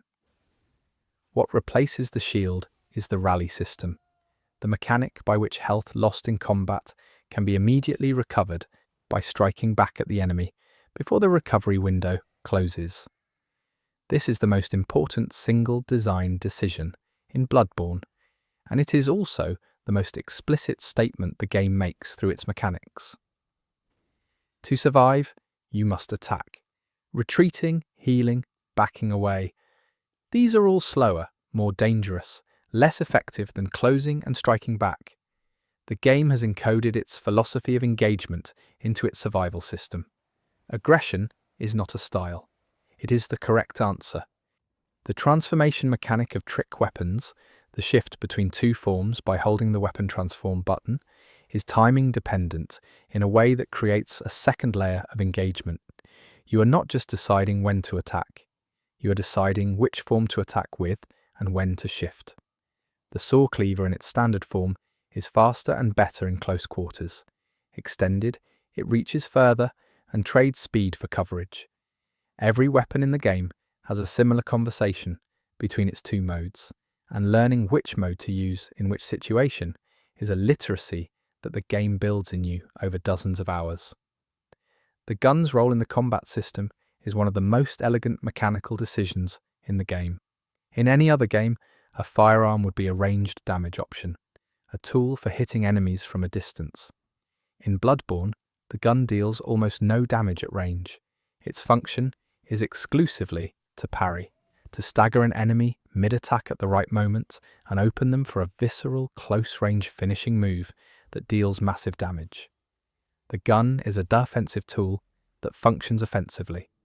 This inversion, the weapon that looks like it should keep enemies away, actually demands that you get closer, is exactly the game's philosophy, expressed through its combat grammar. The visceral attack, the punishing follow-up after a successful parry, is also the follow-up after a backstab, and after breaking an enemy's charge by attacking into it. In each case, the visceral attack is the reward for reading an enemy correctly and committing to the correct action at the correct moment. It deals enormous damage, it restores some health, it makes a specific sound, and has a specific animation. It is the most satisfying moment in Bloodborne's combat, and the game is specific about when it is available. It is available when you have done the right thing at the right time. The reward system is teaching you what right looks like. The rally system interacts with enemy aggression in a way that creates a specific emotional state during hard fights. You are low on health, you have taken a hit. The rally window is open. You have a few seconds to decide. Attack back, try to recover the health you lost, press the advantage, or back off. Use a blood vial, play it safe. The safe choice is not wrong exactly, but it is slower, and against many of Bloodborne's bosses, slow is how you die. The game is constantly presenting this choice, and the correct answer is almost always the same, and the difficulty is not in knowing the correct answer, but in executing it when your hands are shaking and your health bar is red. The speed differential between Bloodborne and its predecessors is where most of the conversation about the game's difficulty originates. Enemies are faster here. The window between their attack animations and the moment of impact is smaller. The time available to read and respond to attack patterns is compressed. This speed is not arbitrary difficulty inflation. It is a calibration that makes the game's preferred playstyle, aggressive, mobile, committed, the most effective playstyle. A slower game could be played cautiously. Bloodborne's speed makes caution a liability. Father Gascoigne's fight, as the first boss, teaches the game's combat philosophy in a compressed and efficient way. He moves like a hunter because he is a hunter. He has the same weapon triangle, the same dodge and attack patterns, the same mobility that the player character has. He is a mirror. Fighting him teaches you what a skilled version of the game's combat system looks like from the other side. When you win, you understand your own toolkit better because you have seen it used against you. The pungent blood cocktail is an item that can be thrown to distract certain beast enemies, drawing them toward the smell. It is one of the game's most niche mechanical options and also one of its most interesting. It acknowledges that the beasts in Yharnam are, at some level, still responding to animal instincts, hunger, scent, the pull of blood. Bloodborne's combat acknowledges the animal nature of what you're fighting. The enemies are not simply obstacle programs. They are, in the game's logic, people who have transformed, and their combat behaviour retains traces of what they were before. The boss fights in Bloodborne are consistently designed around a single principle. The boss will overwhelm you if you let it dictate the terms of the engagement. You cannot wait out Vicar Amelia. You cannot back away from the blood-starved beast and regenerate your health faster than it approaches. You cannot run circles around Ludwig without taking damage while you do so. Every boss in the game has been designed specifically to punish the player who tries to be cautious, who tries to find a safe distance, who tries to minimize risk rather than commit to the fight. There is no safe distance in Bloodborne. The game has removed it as an option. The Blood Tinge and Arcane build paths, the alternative character builds that focus on gun-based and magic-based combat respectively, represent deliberate departures from the game's central physical combat thesis. The Blood Tinge build uses firearms as primary damage tools, which is a form of distance combat. The Arcane build uses spells and transformed items that function at range. Both paths are viable. Both paths are also harder to execute than the standard skill-strength physical builds in the early game, and the game seems to be deliberately suggesting that these paths are not the default, that the default is getting close and committing. The alternative builds reward players who have already internalized the game's core combat language and are ready to recontextualize it. The wheel hunters of the church are among the most instructive enemy designs in the game's human enemy roster. They carry transformed versions of Alfred's whirligig saw, which at full spin creates an enormous rotating mass of blades that is genuinely difficult to navigate around. They are slow-moving because of the weight of what they are carrying, but when the wheel is spinning, the area it covers makes up for the lack of speed. Fighting them teaches you that coverage and mobility are in tension. An enemy that can cover a wide area of the battlefield is dangerous in a different way than an enemy that moves quickly. This is immediately applicable to how you think about your own trick weapons. The Chalice dungeon sword combat is distinguished from the surface game combat primarily by the encounter design rather than the mechanical rules. The dungeons strip away the environmental storytelling and the atmospheric density that makes surface Yharnam so rich, and they give you rooms full of enemies and bosses without those supporting elements. The result is a more purely mechanical experience, a test of the combat system without the environmental context that makes the surface game so compelling. Some players find this clarifying, others find it empty. Both responses are legitimate, and the contrast is useful for understanding what the surface game's environmental design is contributing. Yharnam, Thumerian Queen, is the final Chalice boss and one of the game's most visually striking encounters. She moves through the arena in a robe of blood, casting spectral summons and attacks that feel fundamentally different from anything in the surface game. She represents the Thumerian people's relationship with the Great One Blood, a relationship that is old and deep, and has produced something genuinely alien in its own right. Her Fights is the dungeons at their best, a genuinely distinct encounter that you could not have in the surface game's tonal register. The status effects in Bloodborne, Frenzy, Beasthood, Slow Poison, Rapid Poison, are all specifically thematic. Frenzy is caused by looking at things you should not look at, and it fills a secondary bar that kills you instantly when full, representing the cost of insight. Beasthood is a dual status that increases your damage while decreasing your defense, representing the temptation of the beast scourge. The status effects are not just combat mechanics, they are the game's content made into damage numbers. The frenzy mechanic deserves specific attention because it is the most unique status effect in the game and the most thematically loaded. Frenzy builds when you are near or looking at certain Great One adjacent entities. The brain of Mensis fills your frenzy bar when you look at it, almost instantly, at low insight, more slowly at high insight. The implication is that humans with more insight can tolerate more exposure to the eldritch. The cost of not having enough insight is that you die for looking at something. The game is encoding its epistemology into its combat penalties. The Lunarium key used to reach the research hall operates as a gate, a checkpoint in the narrative of the DLC. The research hall requires you to have earned entry, not through combat prowess, but through having progressed far enough in the DLC to understand what the research hall represents. This is level design and narrative design operating together. The game withholds the hardest content, not behind a skill check, but behind a comprehension check. You need to have seen enough to understand what you are being shown. The Orphan of Kos fight is mechanically one of the most aggressive boss fights in the game.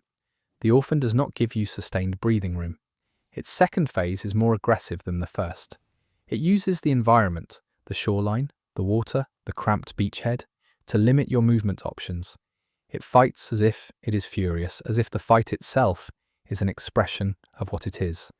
The screaming, the weapon it makes from its own placenta, the way it throws itself forward in reckless attacks. The fight is designed to communicate emotional content through mechanical behavior. You are fighting grief and rage, you feel it.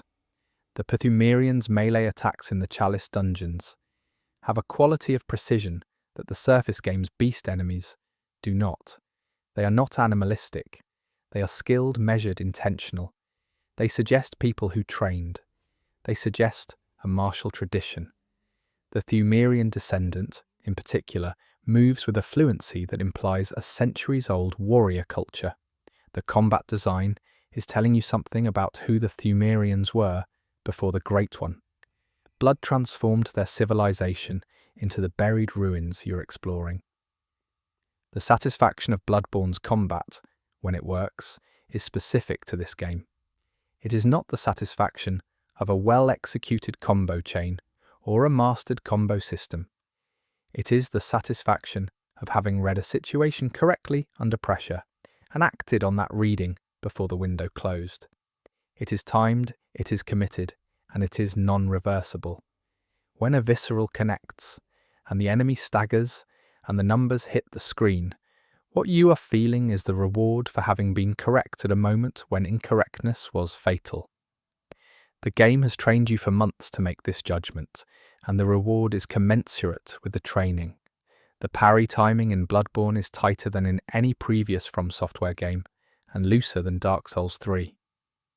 This specific calibration, harder to learn than its predecessors, more forgiving than its immediate successor, is the game finding its preferred position in a range of possibilities. Tight enough that it requires genuine practice, forgiving enough that the practice can pay off. The calibration is, like everything else in the game's combat design, a decision about what experience the game is trying to create.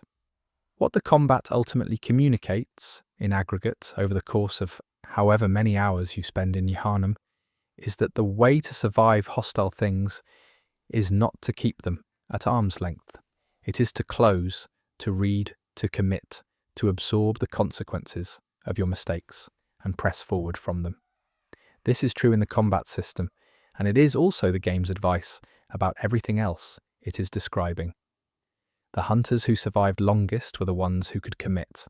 The ones who retreated are the ones in the nightmare.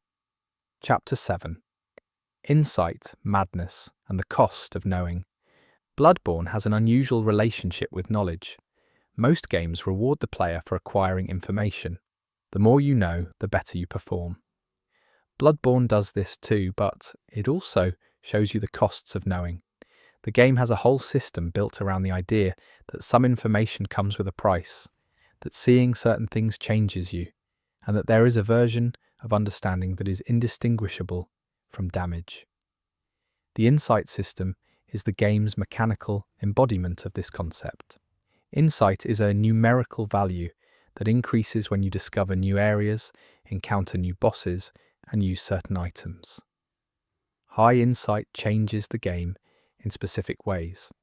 Amygdalae become visible on buildings where they were invisible before. The sound design changes. You can hear the alien whispers of the Great Ones more clearly. The enemies in certain zones change or are joined by new ones, and your maximum health pool is slightly reduced. Knowing more makes you slightly weaker, physically. This is a remarkable and deliberate design choice. Games typically reward exploration and discovery with increased capability. Bloodborne makes the knowledge physically costly. You see more, and you have less capacity to absorb damage. The trade-off is real, and it is consistent with the game's thematic position on what insight costs. Biogenverth scholars paid with their health, with their minds, with their identities. The game asks you to pay a version of the same price for every increment of their knowledge you repeat. The insight items themselves, Madman's knowledge, the Great One's wisdom, the ailing Loran Darkbeast's brain fluid, are all described as brain-related. You are absorbing knowledge through a physical substance, ingesting comprehension. The item descriptions are written in ways that suggest the knowledge contained in these items is not conceptual, but experiential. Not facts about the Great Ones, but the actual experience of proximity to them, preserved in a condensed form. You are not learning about the Great Ones. You are having a piece of the experience of being near a Great One inserted into your brain. The winter lanterns, the enemies in the nightmare zones that rapidly fill your frenzy meter when they enter your field of vision, represent the limit of tolerable insight. They have no hostile movement outside of their frenzy effect. They walk around, humming, holding their lanterns. If you see their faces, which are covered in eyes, extra eyes, wrong eyes, your frenzy meter fills. The cost of looking at them is death. They are walking embodiments of the insight limit, objects of knowledge that exceed the human capacity to absorb knowledge without breaking. The relationship between insight and frenzy suggests a spectrum. At low insight, you cannot see certain things, and the things you cannot see cannot hurt you in the specific insight overload way. At high insight, you can see everything, and everything you can see can potentially fill your frenzy. The safe middle range, where you can see enough to be effective, but have not overextended into territory that shatters you, is the range the game's design seems to indicate as optimal. You need some insight to operate effectively in the late game. You do not need to push all the way to the edge. The abandoned old workshop, the hidden area in the cathedral ward rafters, is one of the best pieces of environmental storytelling in the game, precisely because it reveals its contents through arrangement rather than exposition. A broken workshop, smaller, older, incomplete. A wooden doll cracked and unpainted, a torn umbilical cord on a pedestal, the plain cord. The game does not explain this space. It gives you the items and the atmosphere, and leaves the rest to you. The workshop you know is in the hunter's dream. This workshop is where it started, before the dream, before Gehrman's imprisonment, when the tools were being built for the first time. The dream is a copy of this. The real thing is abandoned and broken. This arrangement of objects is the most efficiently delivered piece of backstory in the game. The eyes on the palms of the celestial mobs and certain other late-game enemies are significant in the context of the game's knowledge theme. Eyes are sensory organs, organs of perception, of insight. When a human body begins manifesting additional eyes, the game's visual language is saying, this person has gained new perception, new ways of seeing, and the body has expressed that gain literally. The eyes are not metaphorical. In Bloodborne's physiology, gaining insight produces eyes. Eyesight and insight are the same process. The 3 umbilical cords required for the true ending are relics of direct contact between Great Ones and humans, the physical traces of the highest possible insight. Consuming them in the game's mechanics pushes your insight to a number sufficient to perceive the moon presence when it appears. You have to know enough to see the final enemy. The game locks its deepest encounter behind an insight threshold. You cannot fight what you cannot perceive. Mikolash's dialogue in The Nightmare of Mensis is written to sound like academic work that has lost its context. Grant us eyes, grant us eyes. He's quoting something, some choir document, some passage from the Great One's communication. But the context that would make the quotation meaningful has been lost. He repeats the memorable phrases. He has the vocabulary of the project without the project's purpose. This is what happens to a scholar who pursued knowledge past the point where the framework that gave knowledge meaning could be maintained. He is the content without the container. The doll's relationship to insight is different from every other character's. She was made. She has always had whatever capacity for perception she has. She has not gone through the process of acquiring insight gradually, of seeing more over time, of paying for each increment of understanding with some portion of herself. She perceives what she perceives and is content with it. This is the game's most serene vision of what it looks like to have arrived at a certain level of knowledge without the journey's cost. Whether her contentment is a feature of her made nature or a limitation of it is left open. The Cosmic Eye Watcher badge, the item that unlocks the highest tier of insight-related purchases from the Bath Messenger, is described as being found in the choir's deepest research layer. The badge is an eye that watches. The choir gave researchers a badge that was also a surveillance mechanism, or at minimum that was shaped like one. The eye that watches is both the organ of insight and the organ of oversight. The same thing that lets you see is what's being used to monitor you. The Madman set, the outfit worn by the enemy hunters in the nightmare zones, and in certain Chalice dungeons, has item descriptions that speak to academic obsession pushed to breakdown. The scholars who wore this travelled deeper into the nightmares than any others. They found things, they wrote about what they found, and then the written records stopped being coherent and the scholars themselves became what they were studying. The Madman set is clothing. It is also a biographical data point. Formless Oedon, the Great One who has no physical form, who exists only as a presence, is the game's most direct representation of a form of knowledge that has no perceptible content. You cannot see Oedon. You cannot encounter Oedon. You can only know that Oedon exists by inference, by the tomb's name, by the tonsil stone, by the item descriptions around it. Oedon is pure information without a body. To know about Oedon is to know something that cannot be verified through any sense.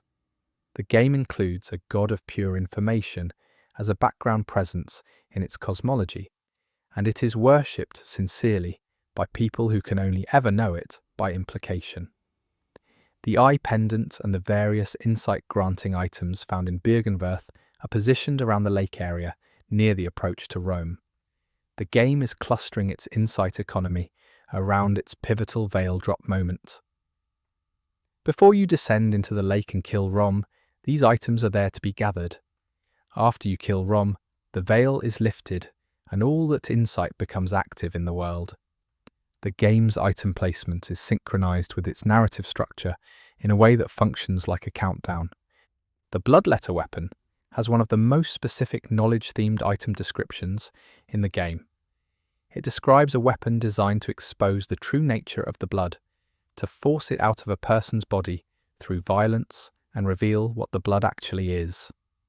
The Bloodletter's user stabs themselves in the heart as part of the weapon's transformation. To use the weapon effectively, you must harm yourself first. The knowledge the Bloodletter provides comes through self-inflicted exposure. The game is consistent in this.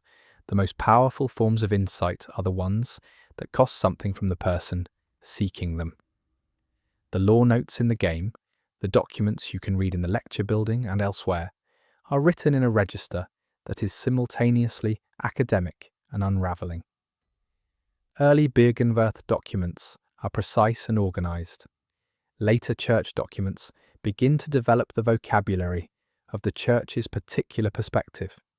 Choir documents have a quality of certainty and elevation that precedes breakdown.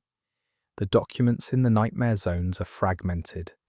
The trajectory from orderly inquiry to fragmented obsession is legible in the writing itself. The documents are not just delivering content, they are enacting the process they describe. The players who never read item descriptions, who treat the game purely as a combat challenge, have a fundamentally different experience of Bloodborne than the players who read everything. Both experiences are available. The game supports both, but what the item description readers get is a layer of knowledge that changes the surface game's emotional register completely. Suddenly the choir isn't just an enemy faction, it's a research program with specific goals and a coherent, if terrible, logic. The beasts in the streets are not just obstacles, they are people with specific histories. The knowledge transforms the experience. The game is inside the thematic loop it's describing. Learning more about Yharnam changes Yharnam, just as learning more about the Great Ones changes the characters who do the learning. The true ending, where the player character becomes an infant Great One, cradled by the doll in the hunter's dream, is the culmination of the insight journey. You have consumed 3 umbilical cords. You have gained sufficient insight to see the moon presence. You have killed the moon presence, and then you transform. The transformation is not shown in monstrous terms. The doll holds you. The sky brightens. The game presents this as an ambiguous completion rather than a horror. You have arrived at what the Great Ones have been seeking, a new child. Whether this is a triumph or a final loss is a question the game refuses to settle. The post-game world, which you never see because the game ends at the transformation, would presumably be a world with a new Great One, in the hunter's dream, and no moon presence. The cycle would presumably continue in some form. The hunt would presumably continue. New hunters would presumably come through Iosefka's clinic. The knowledge you gained would be gone, or rather, it would be yours in a form you could no longer express. An infant's inchoate awareness, rather than a hunter's tactical understanding. You have gained everything and cannot use it. This is Bloodborne's final joke. The maximum insight produces a being that cannot apply it. Chapter 8. Why Bloodborne endures, legacy, impact, and the questions. It keeps asking. Bloodborne was released in 2015 on PlayStation 4 and has not, as of this video, received a PC port or a remaster, despite a decade of sustained demand. This is, in its own way, appropriate. Bloodborne is hard to access. It always has been. You have to want it specifically, seek it out specifically, commit to a specific platform to play it. The game's unavailability is part of its mystique in a way that probably frustrates the people who want to play it but genuinely fits the game's thematic content. The hunt is not easy to enter. The conversation about Bloodborne that has persisted for a decade is, if you look at it across the various spaces where it happens, Reddit, YouTube, podcasts, Discord servers, not primarily a conversation about difficulty. The difficulty was the entry point for many people. It is not what keeps them talking. What keeps them talking is the lore. The specific, generous, deliberately incomplete quality of the game's story, and the way it invites exactly the kind of obsessive inquiry that the game itself is describing as dangerous. The lore communities that formed around Bloodborne in the years after its release developed a specific culture of collective interpretation. Item descriptions were cross-referenced, boss behaviors were analyzed for intent, environmental details were catalogued. The accumulated work of thousands of people piecing together a fragmentary picture of what Yharnam was and what happened to it is, itself, a form of the insight economy the game describes. The community paid attention, and the payment was their time and sanity, and they gained collectively a picture of the game's world that no single person could have assembled alone. The game's influence on the horror game genre in the decades since its release is substantial.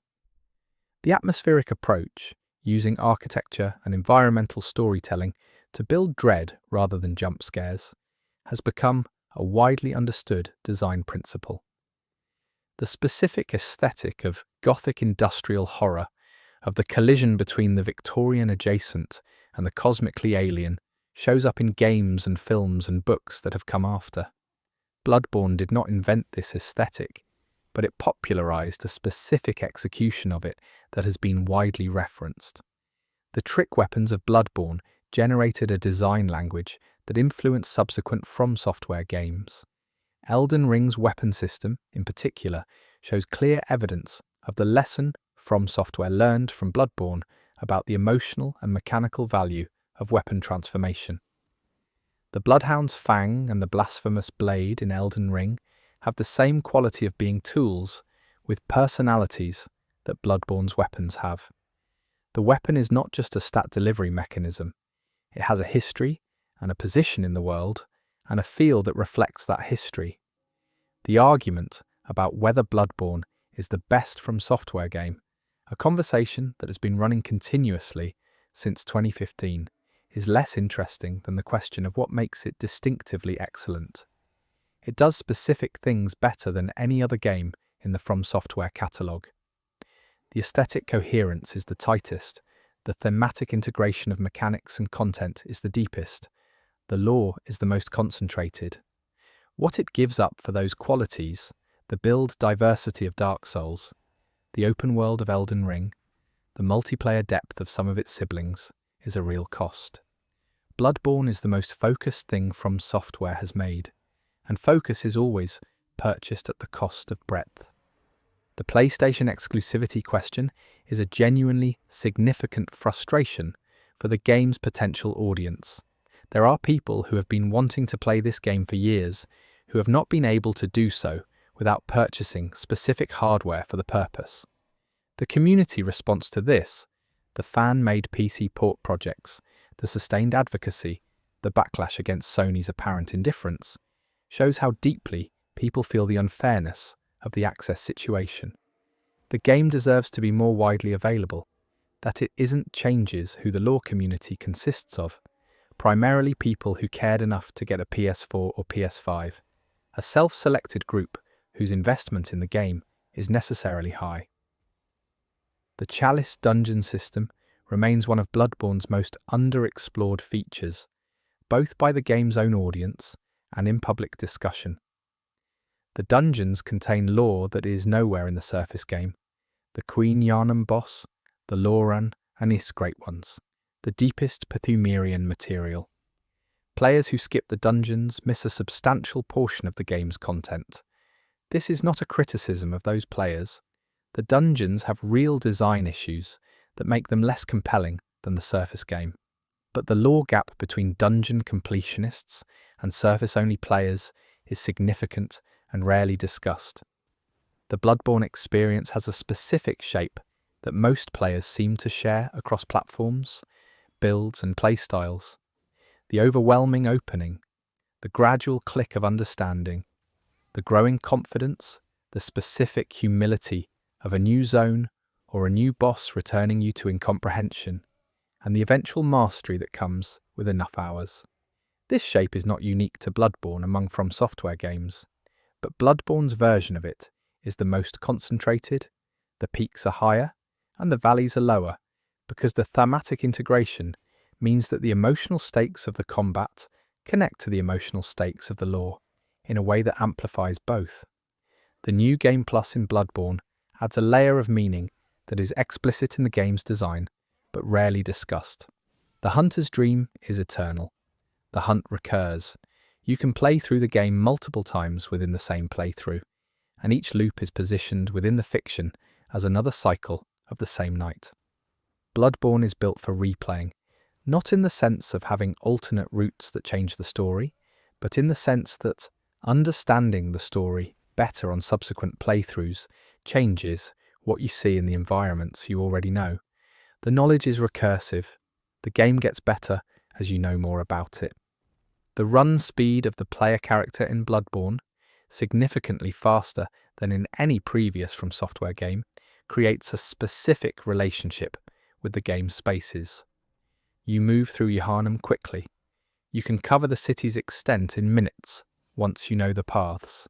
This speed does two things. It makes you feel capable in a game designed to make you feel outmatched, and it rewards the knowledge you have gained about the space. The speed is only useful because you know where you're going. Movement speed as a reward for comprehension, another expression of the game's knowledge theme. The game's ending trilemma, submit, burn, transcend, maps onto the game's three primary factions in a way that seems deliberate. Submitting to the dream reflects the Church's relationship to the Great Ones. Continued service, continued cycle, the structure maintained at the cost of individual freedom. Burning the dream reflects the workshop's ethos. Do what is necessary, accept the cost, end the suffering, even if the ending is painful. Transcending, becoming a Great One infant, reflects the choir's project. Ascension, transformation beyond the human, contact with something larger. Each ending is the philosophy of one of the game's factions taken to its logical conclusion. The game lets you choose which philosophy you subscribe to, and each choice is a coherent position. The sound design of Bloodborne is one of the most discussed non-visual elements of the game in the community. The distant howling, the church choir that permeates the ambient soundtrack, the specific sounds of beast transformation, the cracking bones, the tearing fabric of clothing as bodies change, the distinctive audio signature of the hunter's pistol, parry, and the visceral attack, the orphan of Koss's screaming.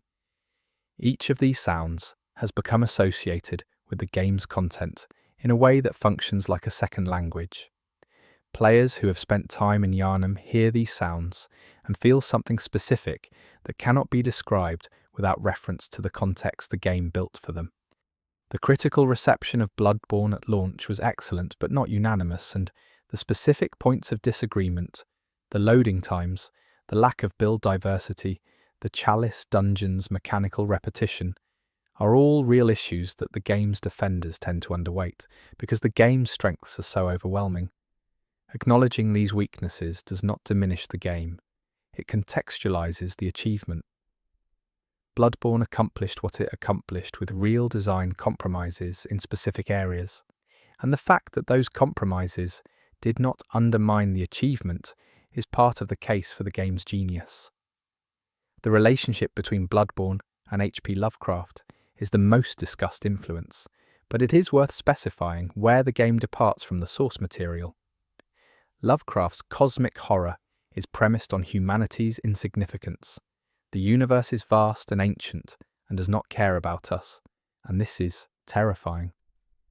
Bloodborne takes this premise and adds a complication. The Great Ones care. They want something from humanity. They seek connection.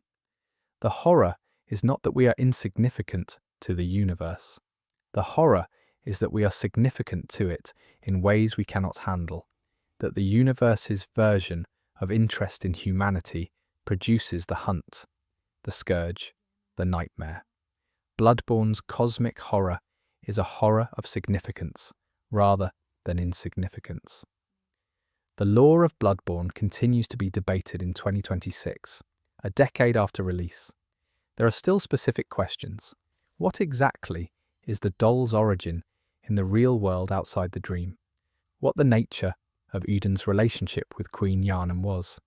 What the fishing hamlet's great one was, before it washed up and died, that the lore community has not reached consensus on. This is not a failure of the game's storytelling. It is a feature of it. The game was designed to sustain inquiry. It has sustained inquiry for a decade.